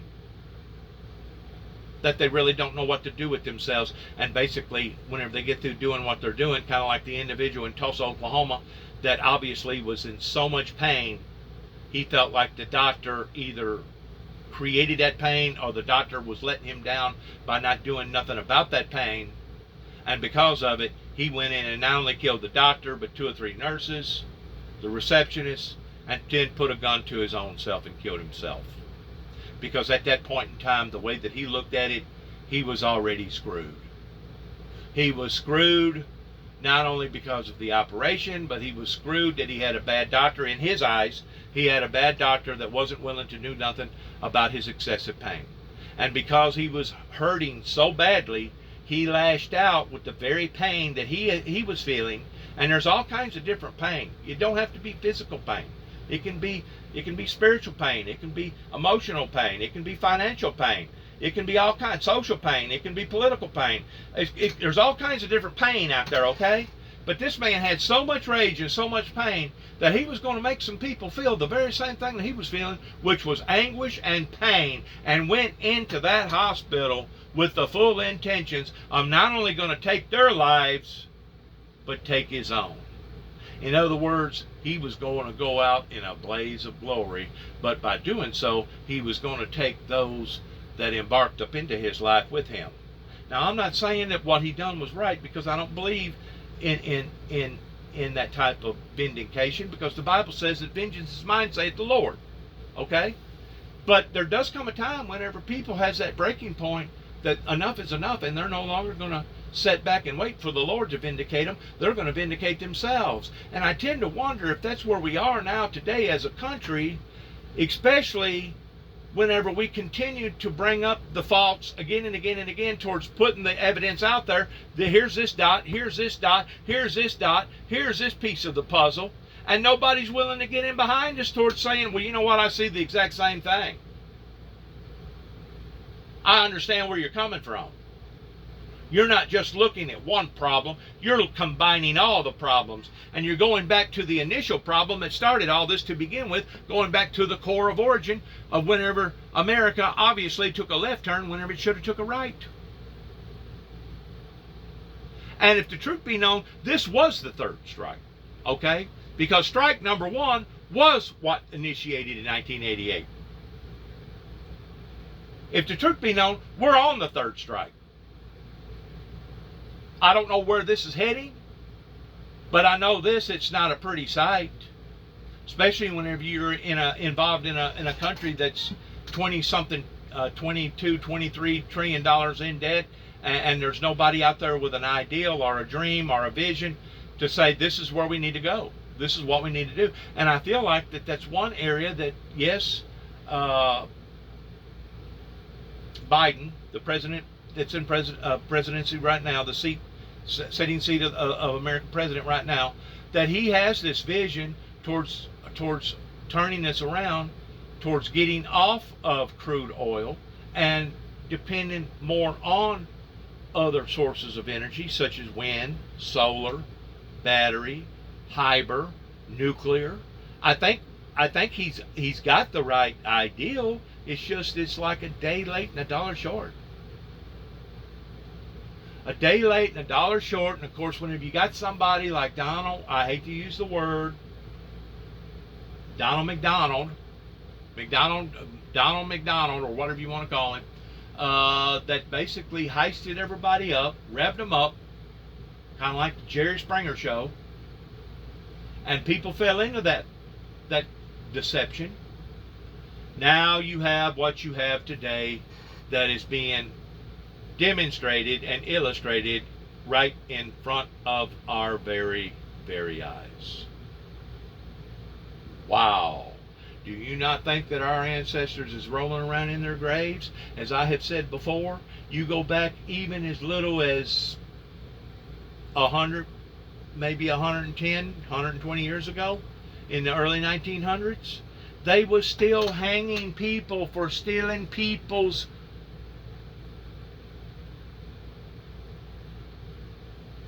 horses that at that time was considered a form of getting you to point A to point B. If those people today was still living today, abiding by the same strict policies then of today, could you only imagine what they would do to people that would be doing stuff like Ronald McDonald, or stuff like some of these shooters that's going into these schools, or are going into these cafeterias, or going into these colleges, or these theaters, or going into these churches? Could you only begin to fathom what those same people would do to these people? If they was hanging people 110, 120 years ago over transportationable purposes, just transportation, something that got you from point A to point B. If they was doing what they was doing to people back then towards maintaining law and order, could you only imagine what these same people would be doing today? I don't even think that I even have to go any further with this imaginary ideal towards how far that America has backslidden whenever it comes to maintaining discipline tactics against people that are out here committing such heinous crimes. And to think that a group of people actually was brainwashed in believing that they was doing the right thing by going into the Capitol and breaking out the windows and trying to hang various people and cause that much damage to the United States property, to think that they thought that they was doing the right thing because somebody had brainwashed them, speaks volumes about where we are today. And I promise you, Abraham Lincoln, George Washington, and all the other founders of this great nation is basically shaking their fist in heaven right now. If you're wondering how come it ain't raining whenever it ought to be raining, if you're wondering how come it comes too much water whenever we need a little water, if you're wondering about these natural catastrophes, quit wondering. Because it was the hippie era, the psychedelic era, that brought this you-know-what over here to our society that helped to contaminate us. And that was one reason why one of the leaders of the old Yugoslavia, USSR, made the announcement in understanding what was going on even back in the 60s. In the 60s. he foreseen, we will take America over and never fire a shot. You know why? Because those people could see where we had backslidden. We was no longer staying true to the grassy road. We was becoming too diversified? No. We was compromising too much pertaining to the will of the Heavenly Father and the teachings of the Bible. And we was starting to cherry pick towards what we wanted to believe out of the King James versus what we didn't. And then we started coming up with these fancy words. Well, that wasn't talking about literally, that was talking about metaphorically. Oh, that wasn't talking about the past, it's talking about the future, or vice versa. Oh, the two witnesses, that's talking about the Old Testament and the New Testament. I have heard so much BS in the past 39 years since those two hands miraculously come out of heaven and saved my life whenever a car should have completely cut me in half, in addition to me losing 9 units of blood and getting to the hospital with 0 blood pressure. I have heard so much BS since then that it is unbelievable how far that God will tolerate a group of people towards going out in left field. God ain't going to continue to wink over this. We are in the days of judgment. That means we're being held accountable, including myself. And if you don't want to listen to the messenger, that's fine. That's fine. But don't come whining to me, and don't come complaining to me, and don't come accusing me towards the problems that you've created because you decided that you didn't want peace. In reality, this country did not want peace. Not whenever you're burning the candle on both ends, whenever you're building all these bombs and creating all these guns. And then you talk about you wanting peace, and you're letting these girls, young girls, walk around here half nude in front of all these dudes, knowing good and well that they're going to be groping after them. Don't tell me that you wanted peace. And then whenever one of them gets pregnant, you want to abort the child, just kill it, just kill it, just kill it. And you thinking that those people upstairs ain't going to retaliate pertaining to them shaking their fist at us? You're a fool. You're an absolute fool if you believe that you can get away with all the things that America has tried to get away with in the past 40 plus years, and God ain't going to hold people accountable. You're an absolute fool. And I know the Bible says do not accuse nobody of being a fool, and I'm not accusing one particular person of being a fool. I'm accusing the whole group of doing things in a foolish way. You was very, very foolish. You was very, very naive, especially whenever the events happened 30 plus years ago with the testimony of 9 tapes, and then you wanted to avoid that too as well? While I was getting out here and going public with my story, and then every time that I would try to go public, they would bash me, they would knock me down, and then I would cow down for, a couple months or maybe a few years. And then I'd stand back up with the same story, with the same testimony, and then they'd knock me down again. And I'd cow down again. Please don't hurt me, Master. Please, please, please don't stick the dogs on me. Please, I won't do it again. And then I'd wait till the coast was clear. And here come the messenger, sticking his head back up with the exact same message pertaining to the opening of the seals, the wrath of God, the judgment of God, the 2 witnesses, the very things that the last 2 chapters of Daniel talks about. And today, they're still treating me with this same type of resistant atmosphere, and you're wondering how come your country is being torn apart, piece by piece by piece? You're kicking the horse on the wrong end by going after the people that's in power right now. There's no doubt they themselves have made mistakes. There's no doubt Donald Trump has made mistakes, but Donald Trump also done some good things pertaining to our military and trying to create the space, giving them the same authority basically as Army or the Navy or the Air Force or the Coast Guard. Donald Trump's done some good things. But Donald Trump's also done some crazy things, some stupid things. But you can't just stop there. You got to go back into the Clinton era. Then you got to go back to the young Bush era. Or maybe I got it wrong. Maybe it was the Bushes and the Clintons. I don't know. But anyways, you got to look at all these different dots. But where does the dot stop every time? It stops right here in Northwest Tennessee, 1983. After an individual made a telephone call to the White House expressing and explaining to them that he was going to be the one to meet the Antichrist, and before the poison arrow struck the flesh of his skin, that he was going to absolutely vanish or disappear. He was instantaneously going to be transfigurated into mortal to immortal in a twinkling of an eye, believing that that's when Eric Abel was going to blow the trumpet, the dead in Christ was going to rise, and the rest of us was going to be able to go home to live with Jesus in paradise and get away from this hellish hell down here on this planet called Earth. That's where, 39 years ago, my life changed.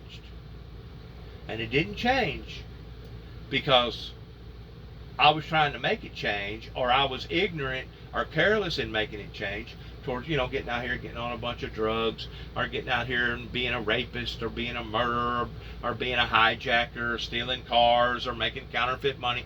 No. Those was none of the above the reason why my life changed.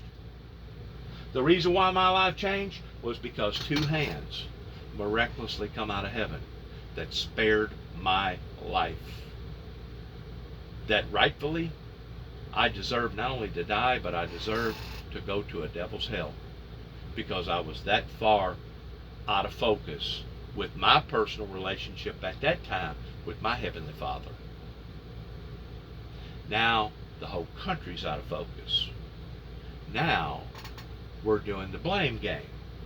But if you're going to do the blame game, let's not do the part blame game. Let's do the whole blame game, and let's put all the pieces together. Let's put all the dots together, and let's try to figure out this thing towards what actually has occurred here. Not only the insurrection of January the 6th, but what formigated that insurrection of all these failures with all these policymakers and all this other stuff. I think you get the picture. I think you get the picture. For joining us today. The first panel is now dismissed.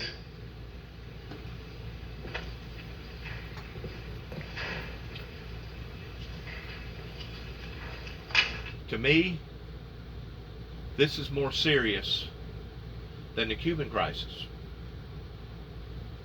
Because the Cuban crisis was basically over something stupid that our politicians allowed to happen, that brought the Cuban crisis into existence to begin with, if you'll study the Cuban crisis. Whenever the Americans talk about the Cuban crisis, they talk about the Cuban crisis and they make it look like that it was all somebody else's fault.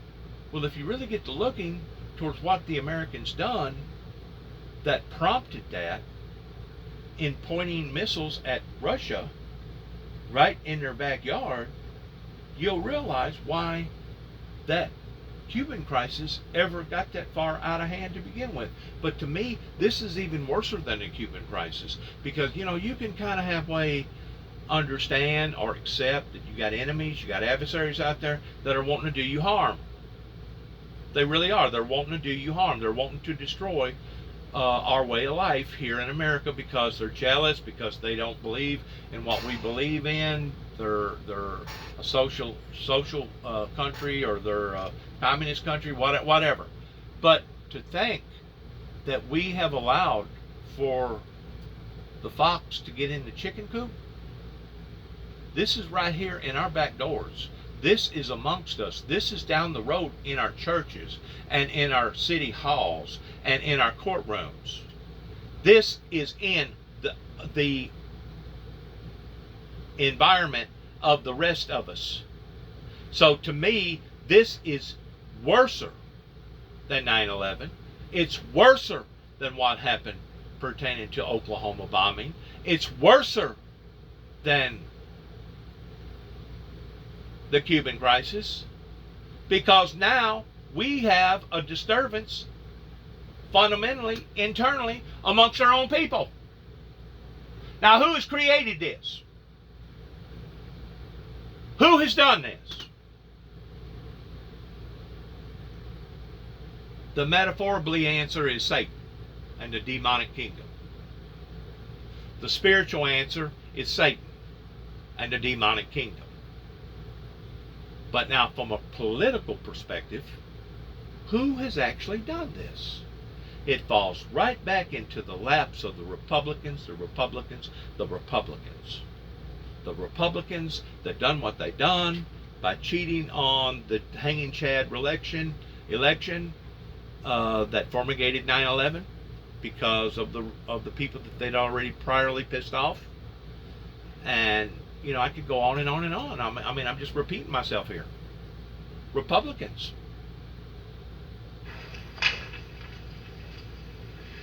But on the other hand, I want to clear this up too. I don't agree with a lot of the things that the Democrat Party is pushing a pill down our throats towards all this homosexuality and all this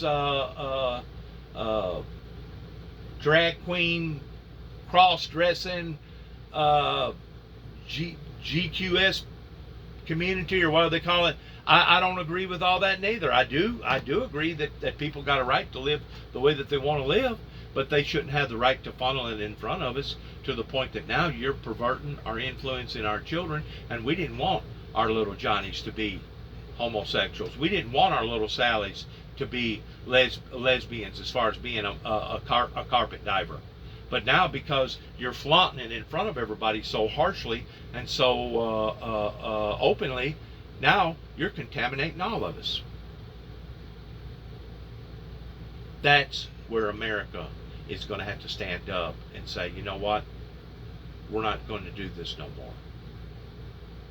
We're not going to attack the LGBT community. But at the same time, the LGBT community needs to settle down towards being so open and so fluid, because I just got to discussing this with an individual on the phone 5 minutes ago, or whenever it was, a couple hours ago, that, you know, today on open national TV, you're just as subject of seeing two men kiss as you are as two women kiss. Well, whenever I was growing up, that did not exist. And then later on, it only existed whenever HBO and primetime channels come on. And even then, it was confined to after 12 o'clock or 1 o'clock, whenever they said it was permissible. Well, they kept getting an inch here. They kept getting an inch here. And every time they'd get an inch, they'd want a mile. Every time they'd get an inch, they'd want a mile. Well, now the LGBT community has gotten their mile, and now you can see where America has become contaminated. I love the LGBT community people. God loves the LGBT community people, but God does not love what the LGBT community people is doing. Just like God loves the sinner in a jail cell somewhere that has committed a violent act pertaining to murder. God loves that person's soul that committed that murder, okay? But at the same time, God does not love the murderer, the act of the murderer. The same way with the liar, the same way with the thief, the same way with the whore, the same way with the whoremonger, the same way with the warmonger. God don't love these things. That's the whole primary principle that he put in act pertaining to the commandments and illustrating to us the things that he disapproved of. And whenever we start violating those principles, quit whining about the weather. Quit whining about your crop failure. Quit whining because the winds was blowing in the right direction and it just got through burning over 1,000 structures right before Christmas out in Colorado. Quit whining about these things, because the Christian society has sat back and allowed for this to grow and grow and grow. They've given an inch over here, an inch over there, and now they want that mile. Oh yes, now they want to convert your little Johnny to being a homosexual just like they are. Oh yes, now they want to convert your little Cindy in being nothing but a carpet diver, in being a lesbian. Now the contamination has come out. And because the contamination has come out, now the judgment and the wrath of God has come in. Because as I have said before, God is not going to make nobody do anything that they don't want to truly do. But what he will do, he'll make you regret that you didn't do it. I promise you, he's made other generations and other cultures and other societies regret that they didn't listen to the messenger, that they didn't pay attention to what was going on. He's made them regret their mistakes, and we're no different than them towards us regretting ours.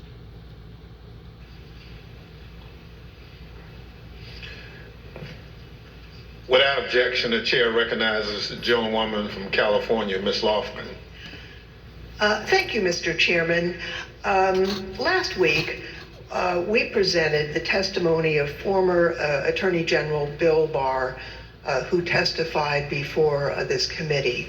Today, we present additional evidence, including his testimony that former President Trump started making claims of election fraud immediately after the election, and that Barr concluded the claims were untrue. Now, due to the length of Attorney General Barr's testimony, we're only going to include relevant portions at the hearing today. So let's play the video.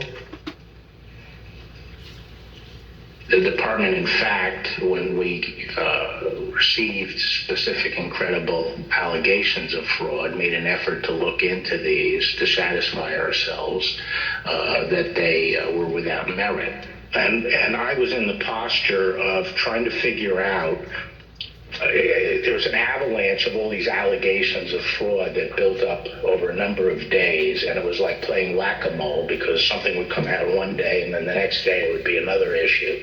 Also, I was influenced by the fact that all the early claims that I understood were completely bogus and silly and usually based on complete misinformation. And so I didn't consider the quality of claims right out of the box to give me any feeling that there was really substance here. For the first time since the election, the Attorney General spoke personally with the President on November 23rd, and this was at the White House. Let's play the video, please. So on November 23rd, I hadn't spoken to the President since the election, and in fact, as I said, since the middle of October, roughly. And it was a little getting awkward because obviously he had lost the election and I hadn't said anything to him. And so Cipollone said, I think it's time you come over here. And so I came over to meet with the President in the Oval Office, and Meadows and Cipollone were there. And the President, and this is leading up to this conversation with Kushner, the President said there had been major fraud, and that as soon as the facts were out, the results of the election would be reversed. And he went on this for quite a while, as he's prone to do. And then he got to something that I was expecting, which is to say that apparently the Department of Justice doesn't think that it has a role of looking into these fraud claims. So I said, that has to be the campaign that raises that with the state. The department doesn't take sides in elections, and the department is not an extension of your legal team. And our role is to investigate fraud, and we'll look at something if it's specific, credible, and could have affected the outcome of the election. And we're doing that, and it's just not. They're just not meritorious. They're not panning out. And as I walked out of the Oval Office, Jared was there with Dan Scavino, who ran the president's social media, and who I thought was a reasonable guy and believe is a reasonable guy. And I said, how long is he going to carry on with this stolen election stuff? Where's this going to go? And by that time, Meadows had caught up with me and leaving the office and caught up with me and said that he said, look, I think that he's becoming more realistic and knows that there's a limit to how far he can take this. And then Jared said, yeah, we're working on this. We're working on it. Even after his Attorney General told him his claims of election fraud were false, President Trump continued to promote these claims. I felt that things continued to deteriorate between the 23rd and the weekend of the 29th. And then on November 29th, he appeared on Maria Bartiromo's show, Sunday Futures, I believe it was. And he said that the department was missing in action. Well, no, we had glitches where they moved thousands of votes from my account to Biden's account. And these are glitches. So they're not glitches, they're theft. They're fraud, absolute fraud. This election was over, and then they did dumps. They call them dumps, big, massive dumps. In Michigan, in Pennsylvania, and all over. How the FBI and Department of Justice, I don't know, maybe they're involved, but how people are allowed to get away from this stuff, with this stuff is unbelievable. Now, spurred by what he saw, Barr told the Associated Press on December 1st that there was no evidence of election fraud. And immediately after Attorney General Barr's statement went public, Mr. Trump berated and he nearly fired Barr. But Barr persisted in telling the president that there was no evidence to support the fraud claims. This got under my skin, but I also felt it was time for me to say something. So I set up a lunch with the AP reporter, Mike Balsamo, and I told him at lunch, I made this statement, that to date we have not seen fraud on a scale that could have affected a different outcome in the election. I had a later meeting scheduled at the White House at 3 o'clock with Meadows. This was previously scheduled, so I knew this was going to come up, and I went over there and I told my secretary that I thought I would probably be fired and told not to go home. I mean, not to go back to my office. So I said, you might have to pack up for me. And so when I got over there, I met with the chief of staff. He said the president was angry. He didn't really get into the issue of the fraud. And then I went up to Pat Cipollone's office and we were talking with each other. And word came down that he wanted us both to go to the Oval. And the president was as mad as I've ever seen him, and he was trying to control himself. And the president said, well, this is killing me. You didn't have to say this. You must have said this because you hate Trump. You hate Trump. And then he raised the big vote dump, as he called it, in Detroit. And that, he said people saw boxes coming into the counting station at all hours of the morning and so forth. And I explained to him that at that point I knew the exact number of precincts in Detroit. I think it was 630 something. I said, Mr. President, there are 630 precincts in Detroit, and unlike elsewhere in the state, they centralized the counting process, so they're not counted in each precinct. They're moved to counting stations, and so the normal process would involve boxes coming in at all different hours. So there's nothing. And I said, did anyone point out to you, did all the people complaining about it point out to you actually did better in Detroit than you did last time? I mean, there's no indication of fraud in Detroit. And I told him that the stuff that his people were shoveling out to the public was bullshit. I mean, that the claims of fraud were bullshit. And he was indignant about that. And I reiterated that they wasted a whole month on these claims on the Dominion voting machines, and they were idiotic claims. And I specifically raised the Dominion voting machines, which I found to be among the most disturbing allegations. Disturbing in the sense that I saw absolutely zero basis for the allegations, but they were made in such a sensational way that they obviously were influencing a lot of people, members of the public, that there was this systemic corruption in the system and that their votes didn't count and that these machines controlled by somebody else were actually determining it, which was complete nonsense. And it was being laid out there. And I told them that it was crazy stuff and they were wasting their time on that. And it was doing a grave disservice to the country. Okay, so the very next day, the president released a video rehashing some of the very same claims that his chief law enforcement officer had told him were, quote, nonsense. Here's an example. This is Michigan. At 6:31 in the morning, a vote dump of 149,772 votes came in unexpectedly. We were winning by a lot. That batch was received in horror. We have a company that's very suspect. Its name is Dominion. With the turn of a dial or the change of a chip, you can press a button for Trump and the vote goes to Biden. What kind of a system is this? Barr again told the president that there was nothing to these claims on December 14th. When I walked in, sat down, he went off on a monologue saying that there was now definitive evidence involving fraud through the Dominion machines.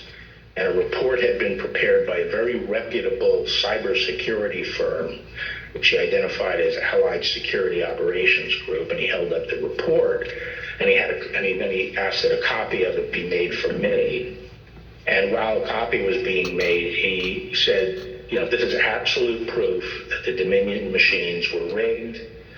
The report means that I'm going to have a second term. And then he gave me a copy of the report, and as he talked more and more about it, I sat there flipping through the report and looking through it. And to be frank, it looked very amateurish to me. Didn't have the credentials of the people involved, but I didn't see any real qualifications.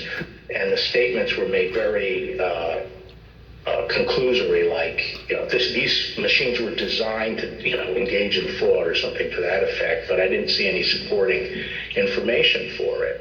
And I was somewhat demoralized because I thought, boy, if he really believes this stuff, he has, lost contact with he's become detached from reality if he really believes this stuff. On the other hand, when I went into this and would tell them how crazy some of these allegations were, there was never an indication of interest in what the actual facts were. In my opinion then, and my opinion now, is that the election was not stolen by fraud. And I haven't seen anything since the election that changes my mind on that, including the 2000 Mules movie. Well, maybe you can assess that 2,000 mules, and people are talking about that. Well, I mean, just in a nutshell, I just think that the GBI was unimpressed with it, and I was similarly unimpressed with it because I think I was holding my fire on that to see what the photographic evidence was, because I thought, well, hell, if they have a lot of photographs of the same person dumping a lot of ballots in different boxes, that's hard to explain. So I wanted to see what the photographic evidence was. But the cell phone data is singularly unimpressive. I mean, basically, if you take 2 million cell phones and figure out where they are physically in a big city like Atlanta or wherever, just by definition, you're going to find many hundreds of them have passed by and spent time in the vicinity of these boxes. And the premise that, if you go by a box, 5 boxes or whatever it was, that's a mule is just indefensible. It by definition, you're going to have hundreds of this. I mean, I saw one contractor said, we figured out that our truck alone would account for 6 cell phone signals.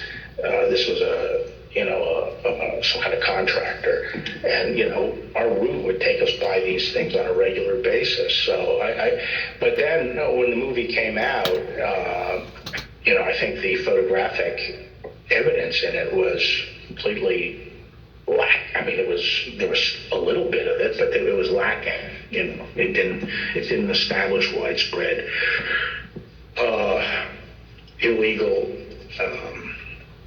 harvesting. The other thing is people don't understand is that it's not clear that even if you can show harvesting, that changes the results of the election. The courts are not going to throw out votes and then figure out what votes were harvested and throw them out. It's still the burden on the challenging party to show that illegal votes were cast. Votes were the result of undue influence or bribes, or there was really, the person was non-compos mentis.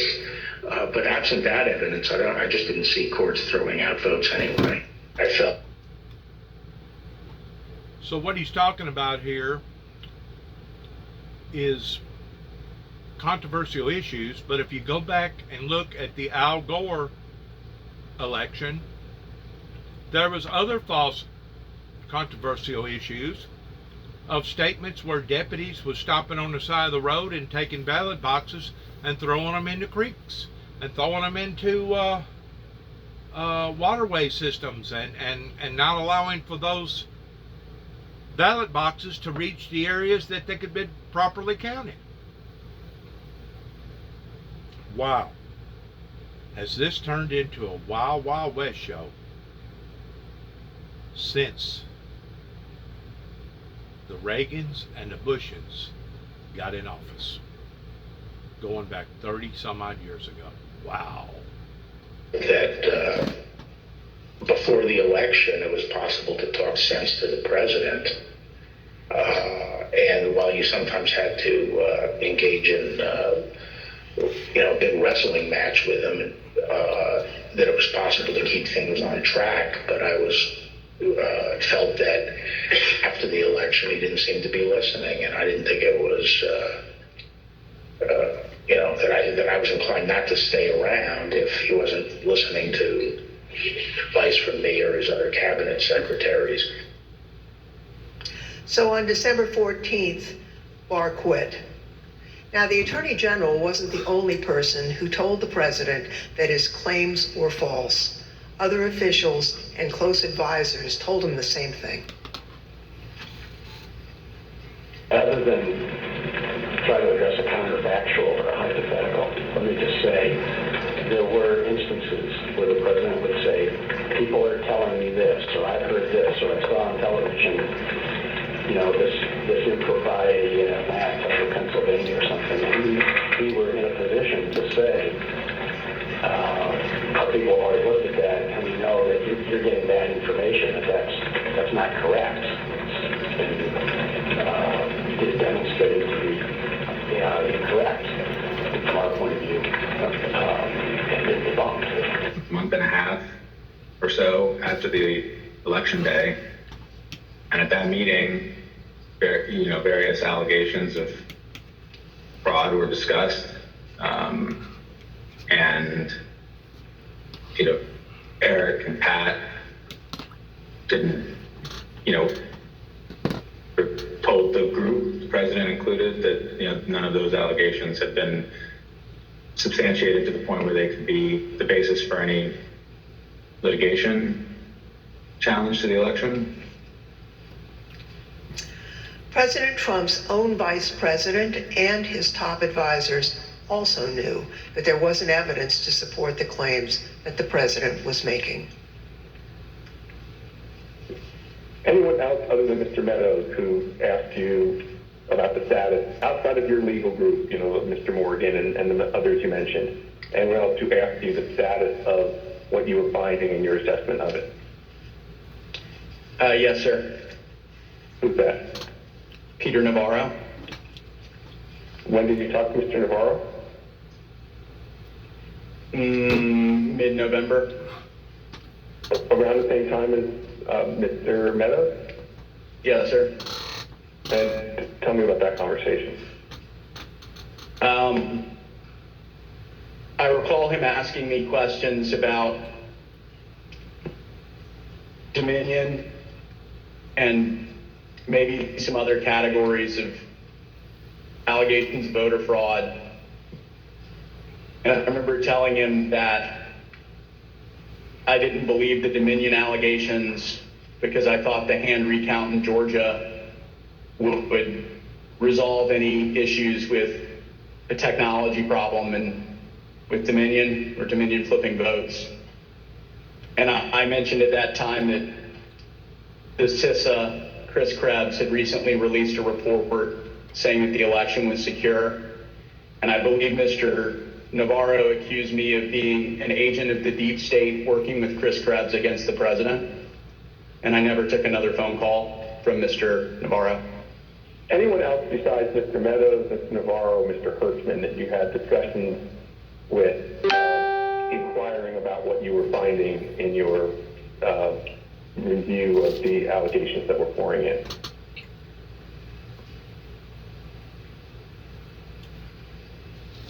I believe I had about a 15-second conversation with the vice president about it as well. When was that? During one of the visits to the White House. I don't know which one. I think it was the first one in November. I had met him briefly at the campaign, and he remembered me and saw me. And he asked what I was doing on the campaign, and I told him that, we were looking into some of the issues related to voter fraud. And he asked me, I don't remember his exact words, but he asked me if we were finding anything. And I said that I didn't believe we were finding it, or I was not personally finding anything sufficient to alter the results of the election. And he thanked me. That was our interaction. I want to say something here. I really blame a great deal of this, not just on necessarily what happened going all the way back into the early, mid to late 80s, okay?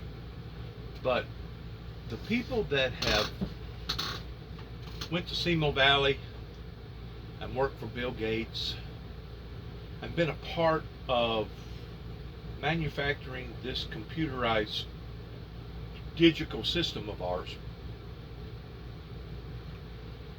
obviously didn't understand or didn't realize the vulnerabilities of the very beast that they was creating. And to think that we have released something into society that only half works, or it has so many different imperfections in it that it can cause this type of problems, in a way, nobody holds these people that created these creations pertaining to the computer software system and all the above. Nobody holds these people accountable. We're going back to accountability issues here. How come we refuse to allow an individual to drive an automobile if that individual has proven themselves again and again and again that they're no longer fit or worthy to drive a vehicle because of whatever is going on with that individual? It doesn't necessarily have to be drinking and driving. It could be old age that just can't see good. Okay, there's different reasons for different people being disqualified of being driving. But yet now we'll allow for the computer system that's half broken to go on, or we'll allow for people to buy guns that isn't qualified to operate and handle, especially military type hardware, assault rifles and guns. So the whole thing is a joke. It's broken. And what we're dealing with here is a great deal of people that decided after the Woodstock era, with the psychedelic drugs, heroin, cocaine, didn't have crystal meth back then, but they did have acid, blotter, window pane, etc. These people decided to cut their hair. Let's go to college, let's get a degree, let's put on a suit, let's put on a nice pair of slacks, let's look presentable in front of the people, and let's run the show. even Bill Clinton and Hillary Clinton. If you go back and look at their pictures, whenever they was teenagers growing up, and their activities that they pursued in a younger career, in the political career, they was nothing more than a bunch of hippies that become yippies, and then they wanted to clean their act up and get involved towards standing in front of a TV set and be part of our lives. These are the very people that a great deal of us has said, you know what? What does it matter you got stoned? What does it matter you was hallucinating on psychedelic drugs? What does it matter if you was a hippie and you would refuse to work? Well, now we're seeing it does matter. It does matter towards people making raw, unprofessional, unreasonable decisions, that now the consequences has unprofound toll on people's lives, that has basically caused people to commit suicide because, futuristically speaking, they don't see no future. It has caused so many corrupt people to dibble-dabble around in the cookie jar towards basically thinking that they could do whatever that they wanted to do to the system and wasn't nobody going to hold them accountable. It has led to this. It has literally led to an uprising in the White House by a group of people that had complaints. They did. They had legitimate complaints. But their tactics was so way off. Who would have ever thought that we would have had this going on amongst our own, inside our own system or among our own people? And of course, you kind of got to look at towards judging between the two, which is the lesser of the two evils. The professionals that claim that they was professionals, the experts that has led us down this road of doom and gloom? Or was it the people that was trying to tell the rest of the world, hey, something's went on here that was wrong? And it began with you people, and because of it, we're going to come up here and we're going to raise teetotal hell until we finally get your attention. Well, those people today, a lot of them have suffered the consequences on doing what they've done. But still, have they completely been unsuccessful in their attempts? I don't think so. Because now it's given us time to sit back and view this from different angles, listen to it from different testimonies, and now we're starting to understand the full picture and not just part of the picture. So which is the greater of the two evils? Those who created the atmosphere, or those that was opposing the atmosphere, that was telling the rest of the world something has occurred here that's not right?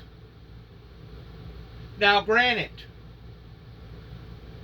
the president at that time was only adding insult to injury by promoting his ideals and revving up the people and inciting the people in going in the direction that they was going in. But at the same time, you got to be realistic about it. There has been a major problem. Where did the problem originate? Where was the core of it? Right here in Northwest Tennessee. Just like the baby boomers, the hippies, the yippies, the whatever. Oh, there ain't no such thing as global warming. Oh, Al Gore, he's just an environmental nut. Oh, we don't want to listen to him. If the Democrats get in power, they're going to go house to house and they're going to confiscate everybody's guns. Oh, Al Gore, he is a tree hugger. He is a environmental lover. So now it branched out. Now it's no longer confined in Northwest Tennessee towards what happened to my individual life in '83 and 1988, towards all the denial and the people that claimed that they wanted peace, but in reality they didn't. But now, in the year whenever Al Gore ran for president, it ventured out all over the state. And then it ventured out all over the country of denials, climate change deniers, that has put us where we are today with our environmental climate crisis. Now, that's just one issue. How about the political crisis? Once more, you can't deny the fact that those people had a legitimate complaint that something was going on that wasn't right. They just couldn't defy the difference between what Donald Trump was feeding them versus the truth that yes, something has occurred in our political arena here in America that was the correspondence of a resistance movement going back into the Reagan era that convinced the superpowers the world wasn't going to be destroyed by a Holocaust.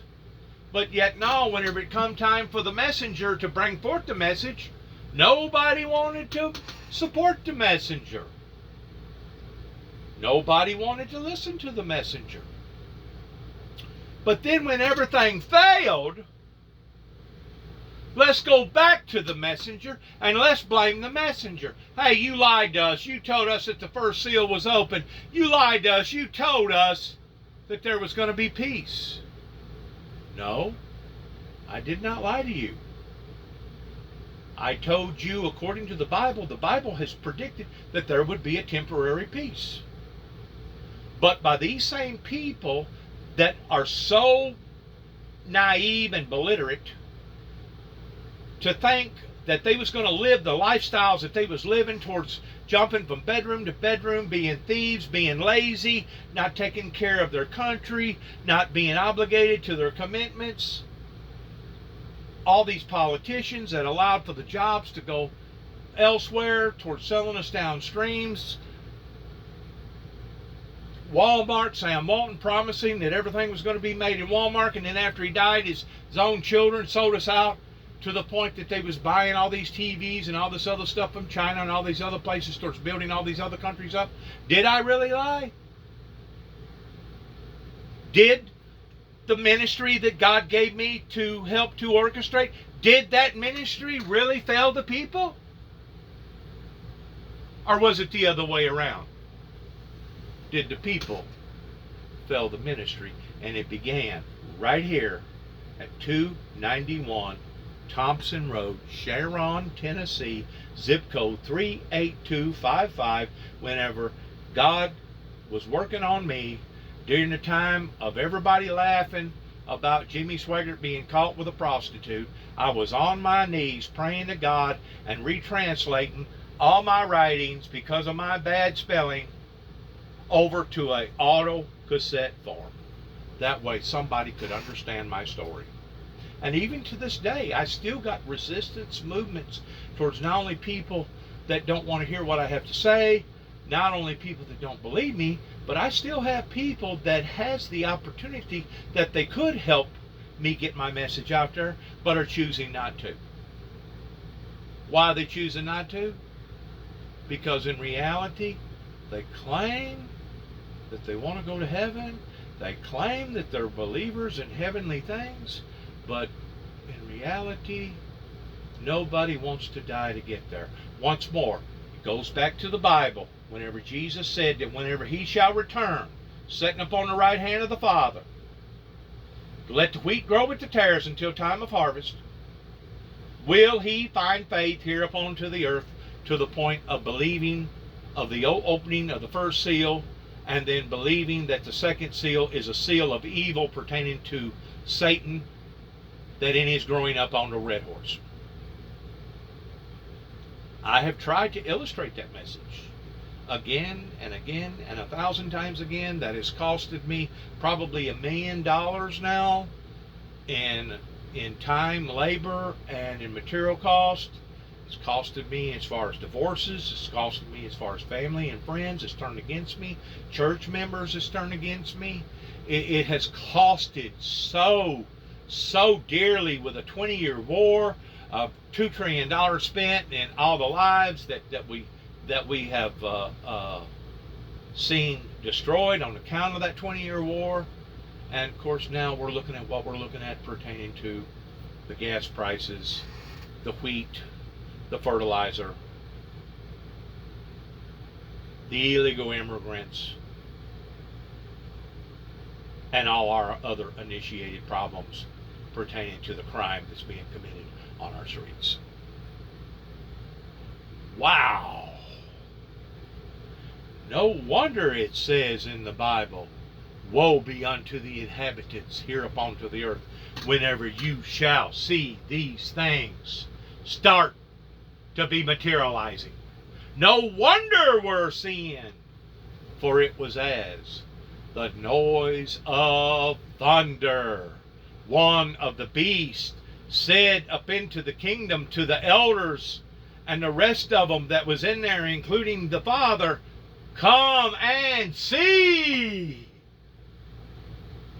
And they looked down over the edge, and they heard a rumbling up onto the planet Earth that was unlike any other rumbling ever before. For it was as the noise of thunder, with all the controversy, all the bickering, all the finger pointing, all the adversity, all the failures that had occurred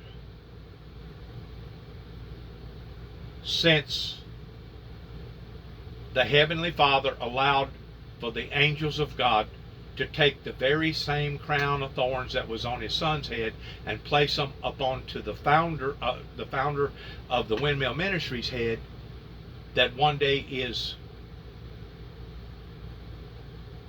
predicted, I believe, to be one of the martyrs that it talks about in Revelation chapter 2 verse 13, pertaining to the hour of temptation that shall fall upon all the world to try them that dwell here upon the earth.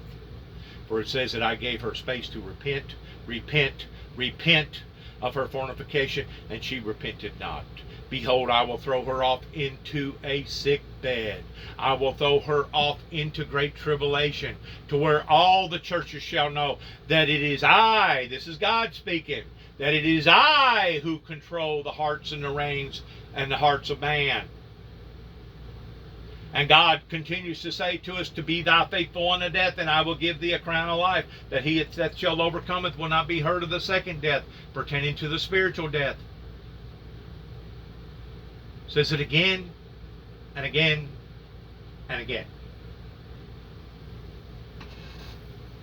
Those who is rich and believe that they have needed of nothing will be proven to be blind, wretched, and miserable.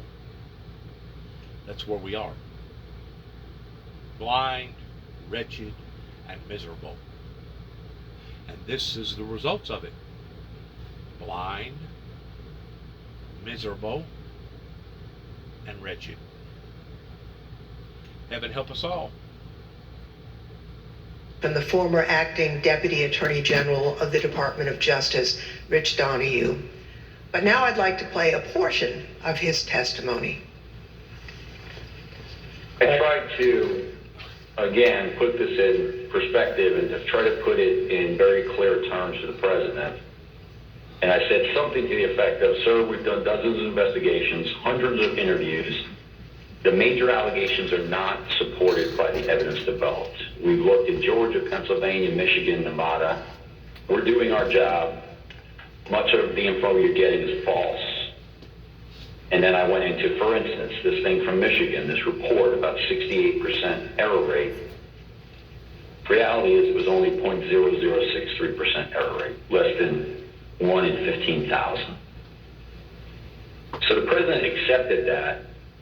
He said, okay, fine, but what about the others? And again, this gets back to the point that there were so many of these allegations that when you gave him a very direct answer on one of them, he wouldn't fight us on it, but he would move to another allegation. So then I talked about a little bit about the Pennsylvania truck driver. This is another allegation that had come up. And this claim was by a truck driver who believed, perhaps honestly, that he had transported an entire tractor-trailer truck full of ballots from New York to Pennsylvania. And this was, again, out there in the public and discussed. And I essentially said, look, we looked at that allegation. We looked at both ends, both the people who loaded the truck and the people who unloaded the truck. And that allegation was not supported by the evidence. Again, he said, okay. And then he said, no, I didn't mention that one. What about the others? And I said, okay, well, with regard to Georgia, we looked at the tape, we interviewed the witnesses. There is no suitcase. The president kept fixating on this suitcase that supposedly had fraudulent ballots, and that the suitcase was rolled out from under the table. And I said, no, sir, there is no suitcase. You can watch that video over and over. There is no suitcase. There is a wheeled bin where they carry the ballots, and that's just how they move ballots around that facility. There's nothing suspicious about that at all. I told them that there was no multiple scanning of the ballots. One part of that allegation was that they were taking one ballot and scanning it through 3 or 4 or 5 times to rack up votes, presumably for Vice President Biden. I told them that the video did not support that. Then he went off on double voting at the top of the next page. He said, dead people are voting. Indians are getting paid to vote. He meant people on Native American reservations. He said there's lots of fraud going on here. Told him flat out that much of the information he's getting is false and or just not supported by the evidence. We look at the allegations, but they don't pan out. Mr. Barr and his advisors were not the only ones who determined that the president's allegations regarding Dominion voting machines were false. So, Mr. Chairman, I ask unanimous consent to include in the record of this hearing reports issued by the Department of Homeland Security's Cybersecurity and Infrastructure Security Agency, otherwise known as CISA, that addressed and rejected the claims of manipulation of voting machines in the 2020 election. Without objection, so ordered. Thank you, Mr. Chairman. I also ask unanimous consent to include in the record a report prepared by the Michigan Senate Oversight Committee that disproved claims of election fraud in Michigan, as well as a statement by 59 of the country's leading election security scientists, noting the absence of any credible evidence that the 2020 election had been altered through technical compromise, and 5 other reports from organizations and individuals confirming there was no widespread fraud in the 2020 election or describing the spread of the former president's lies. Now, before we go any further with this, because I'm fixing to have to end this on time conscientious sake of the video being too long, but there are fraudulent material out there that are still going to dead people, regardless whether it be co-op, regardless whether it be healthcare industry, regardless whether it be the credit industry. There's still various companies out there that hasn't upgraded their system in deducting these people away from their automatic systems, that occasionally I'll still get paperwork pertaining to James Robert Jackson, even though he's been dead now for about 10 years, my father. So in a way, some of that, what they're bringing out, is true, but to take it a step further to say that these people was actually being paid, or that dead people was actually voting at these ballot boxes, to me it just goes beyond anything that I've ever heard without some sort of initial proof. This is where the leader of that country took things completely out of perspective and started letting his imagination run wild to validate his losses so that he could maintain power against the will of the people. I personally believe that he done this intentionally, knowing ultimately before January the 6th that he had legitimately lost the election. But for him to openly promote, for him to openly panhandle once more on weak minds, similar like the ATF panhandled on the ATF panhandled on the Davidians, going all the way back into 1991 down in Mount Carmel, Texas, Waco, Texas. To think that these individuals would panhandle on the minds of the weak and the minds of those that does have strong patriotic, compassionable duties, it goes beyond anything that I've ever thought that I would read or examine or witness in my whole entire life. Now, I don't know what president it was that helped to make up the Constitution, but I know that our forefathers were smart enough that they seen that this could actually happen. It was one of the biggest nightmares that anybody could ever imagine for something like this to happen. And that was the main reason why that they said, if we could keep it. If we could keep it.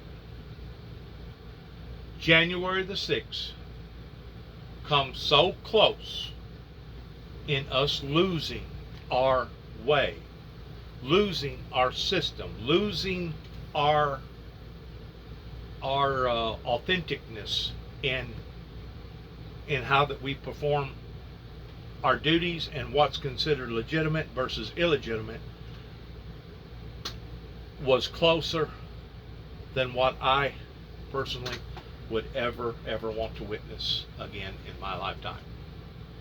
Because if this would have been pulled off the way that the certain people had already planned, pre-planned, this was planned, intentionally planned for this to be pulled off.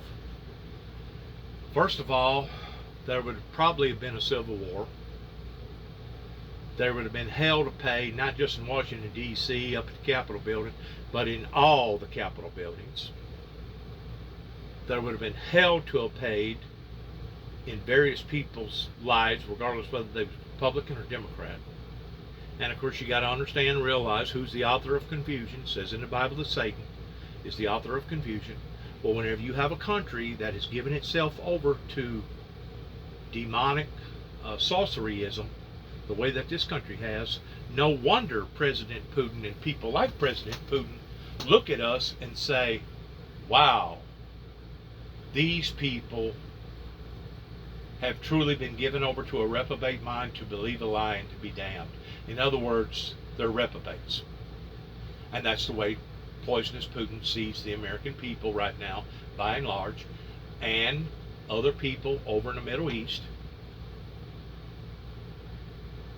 sees us as reprobates. For it would have been better that a millstone tied around your neck than for you to hurt or harm one of his little ones, is what the Word of God says.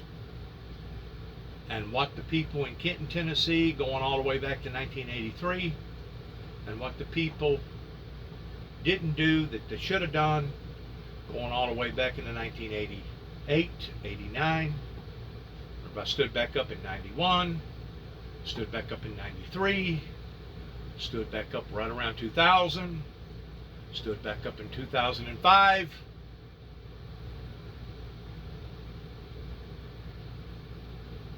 What they don't realize is that they have been committing harm upon God's children. And I consider myself as being one of God's children. What the Neal family in Kenton, Tennessee doesn't realize that they will be held just as much accountable for the things that they didn't do, that they should have done, that even today they're still not doing. And that is not just applied to one family, but that's applied to all the families around here that knows anything about the testimony of Dennis James, Juby Jackson, that has sat back with their hands on their hips, and they have allowed this thing to continue to grow and grow and grow to the point that now we're seeing innocent men, women, and children's lives being destroyed right in front of our very eyes. Just like what we're hearing pertaining to these hearings, okay? Yes, some people don't monitorize their computer system to the point of recognizing that some people has been dead, regardless whether it be old loan agencies or co-op or the American Legion or Veterans Association or some other kind of organization. Yes, there's people that need to modify their system in identifying that those people no longer exist. But to say that those people that was dead was the very people that went to the ballot boxes that was voting, wow, that even goes beyond the algorithms pertaining to the computer doing what the computer, that they claim that the computer done. How much idiotic excuses do we have to hear before people come to their right minds of understanding that this whole thing was a big lie? And the big lie wasn't the Democrats, but it was the Republicans and those that got fed into the big lie. That's exactly what's going to happen with the Antichrist during the time of the Great Tribulation. For those that actually believed that they was following after something good will finally be identified as being bad, and at that time it will be too late, and they will already have taken the mark, and they will be classified as being nothing more than the followers of Satan. And according to the Bible, those that do initiate in this new system will basically cry and want to die for the rocks to fall upon them during this time, and the rocks fell not. In other words, they won't die.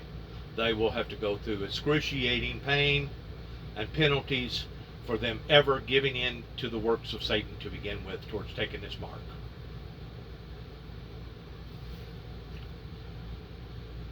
Without objection, so ordered. Thank you, Mr. Chairman, and I yield back.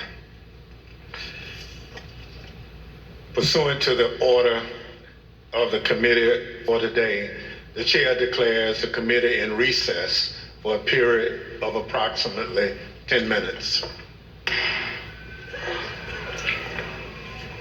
And with that, the chairman, Benny Thompson, is gaveling down for that 10-minute recess. I'm here with Katie Tur.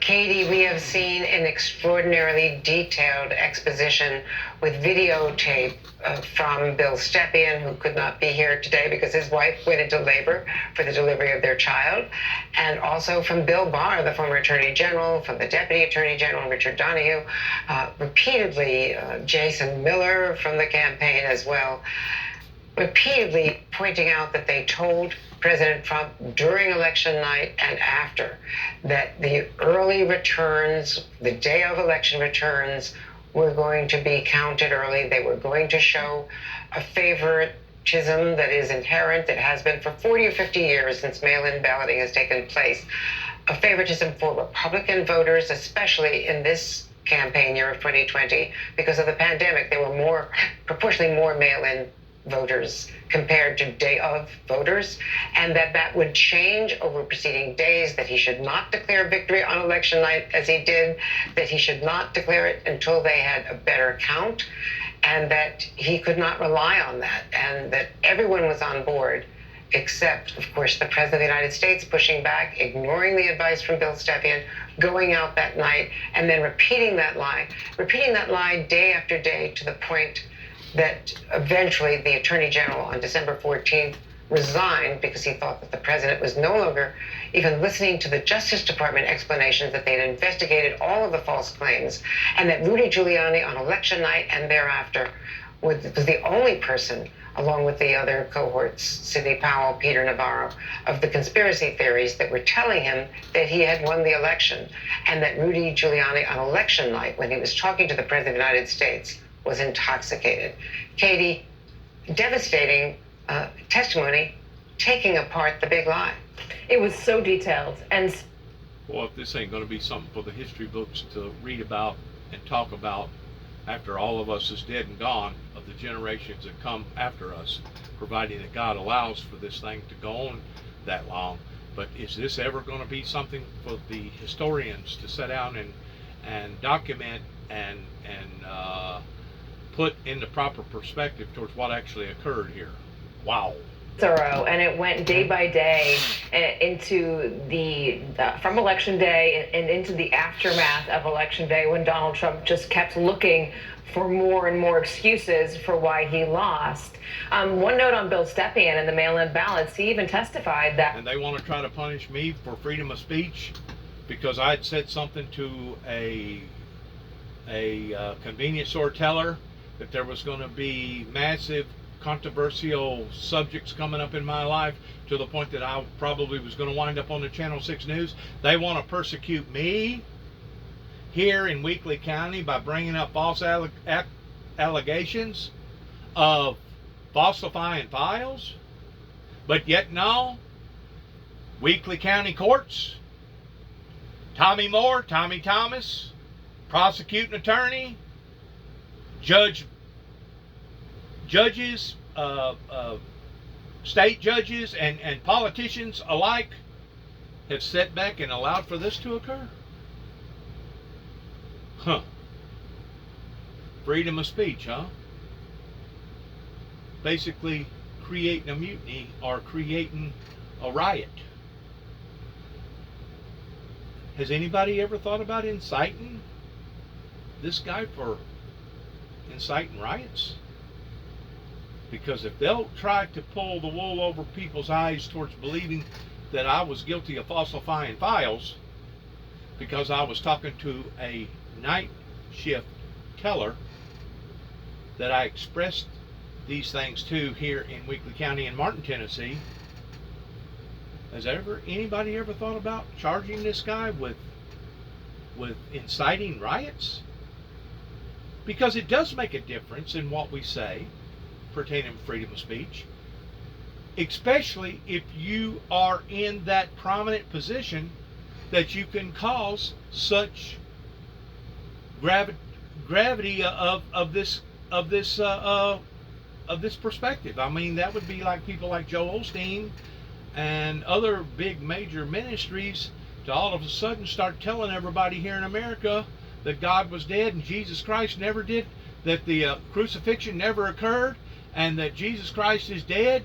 And do you realize how chaotic that would get within a matter of just within a few hours or days, if all the major ministries, all the major preachers that had a big influence on various people out there, if they was all to start preaching and teaching the same thing in that perspective all at once, how chaotic that it would become here in America?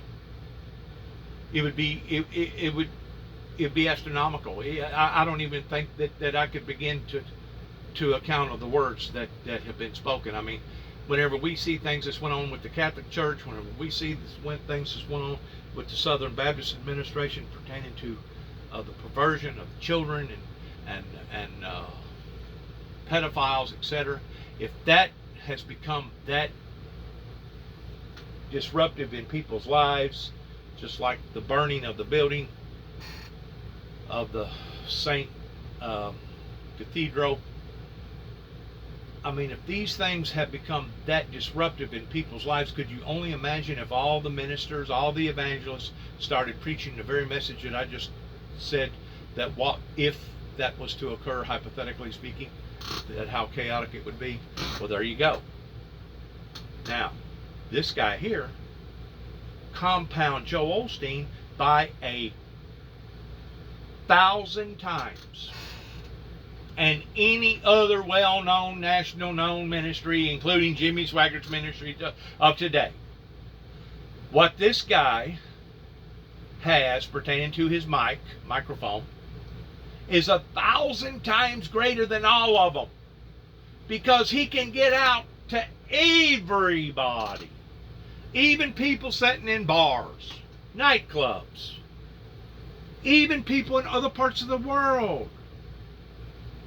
And he's going to continue to keep promoting this, keep trying to get people to swallow this pill, knowing good and well that it was a lie, that he was the one that was committing the lie. The Republicans was the ones that was promoting the lie. Not the Democrats, but the Republicans. Now you're starting to put all the dots together. What happened in 83? There was a telephone call. What happened in 88? There was 9 tapes. What happened in 91? We had the Waco deal. What happened 2 years after that? We had the incident of the Oklahoma deal. What happened with Bush's pertaining to the hanging chads? What happened with 9/11? What happened with this? What happened with that? Put all these dots together. There you go. We have a runaway train with the word R on it. Excuse me. Excuse me. Republicans? Are you serious? We have a runaway Republican train here in America that has caused this type of chaos? Be of your own judges, is all I got to say. Be of your own judges in what has occurred in the past 30 some odd years. Whenever you have somebody like me that brings it to your attention and you actually sit and listen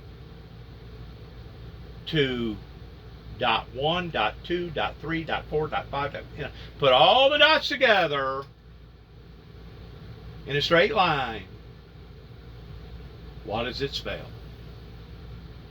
He had a meeting with the president and Kevin McCarthy over the summer, and Kevin McCarthy was on his side for this, saying, don't go after mail-in ballots. Mail-in ballots can be good for you. Don't demonize mail-in ballots. Obviously, that did not work. But the big takeaway here, Andrea, as you so eloquently laid out, is that they told him. They told them how it was going to go, and when it happened, they told him he lost. And then when he said, well, what about this fraud? They said, okay, fine, we looked into it. It's not there. They told him over and over and over again, knocking down each individual allegation that he had. Richard Donahue, a moment ago, the former acting deputy AG, who we just heard from last there, I mean, that was striking, the way that he said Donald Trump would bring him an allegation, and he would say, okay, we've seen this allegation, we've run it down, we've interviewed the witnesses, the evidence does not support that allegation, over and over and over again. They just kept coming up with more and more stuff that they had to chase all these things down. This is unforgivable. This is sickening. Our ancestors are shaking their fist at us. Various dead forefathers in political affairs are rolling around in their graves. And to think that America has been bamboozled this way in allowing for this to occur makes me absolutely ashamed. Ashamed that I am an American. I love America. I love our dreams, our ideals. I love our nice roads that at one time we used to have, and our hospitals and our lakes and our parks, our dreams, our ideals, being number one in agriculture, being number one in medicine, being number one in almost everything. And to think that various people in various positions has allowed for this to occur, I'm ashamed. I still love America. I'm still proud of America because it is my country. But I'm not proud of what has occurred here.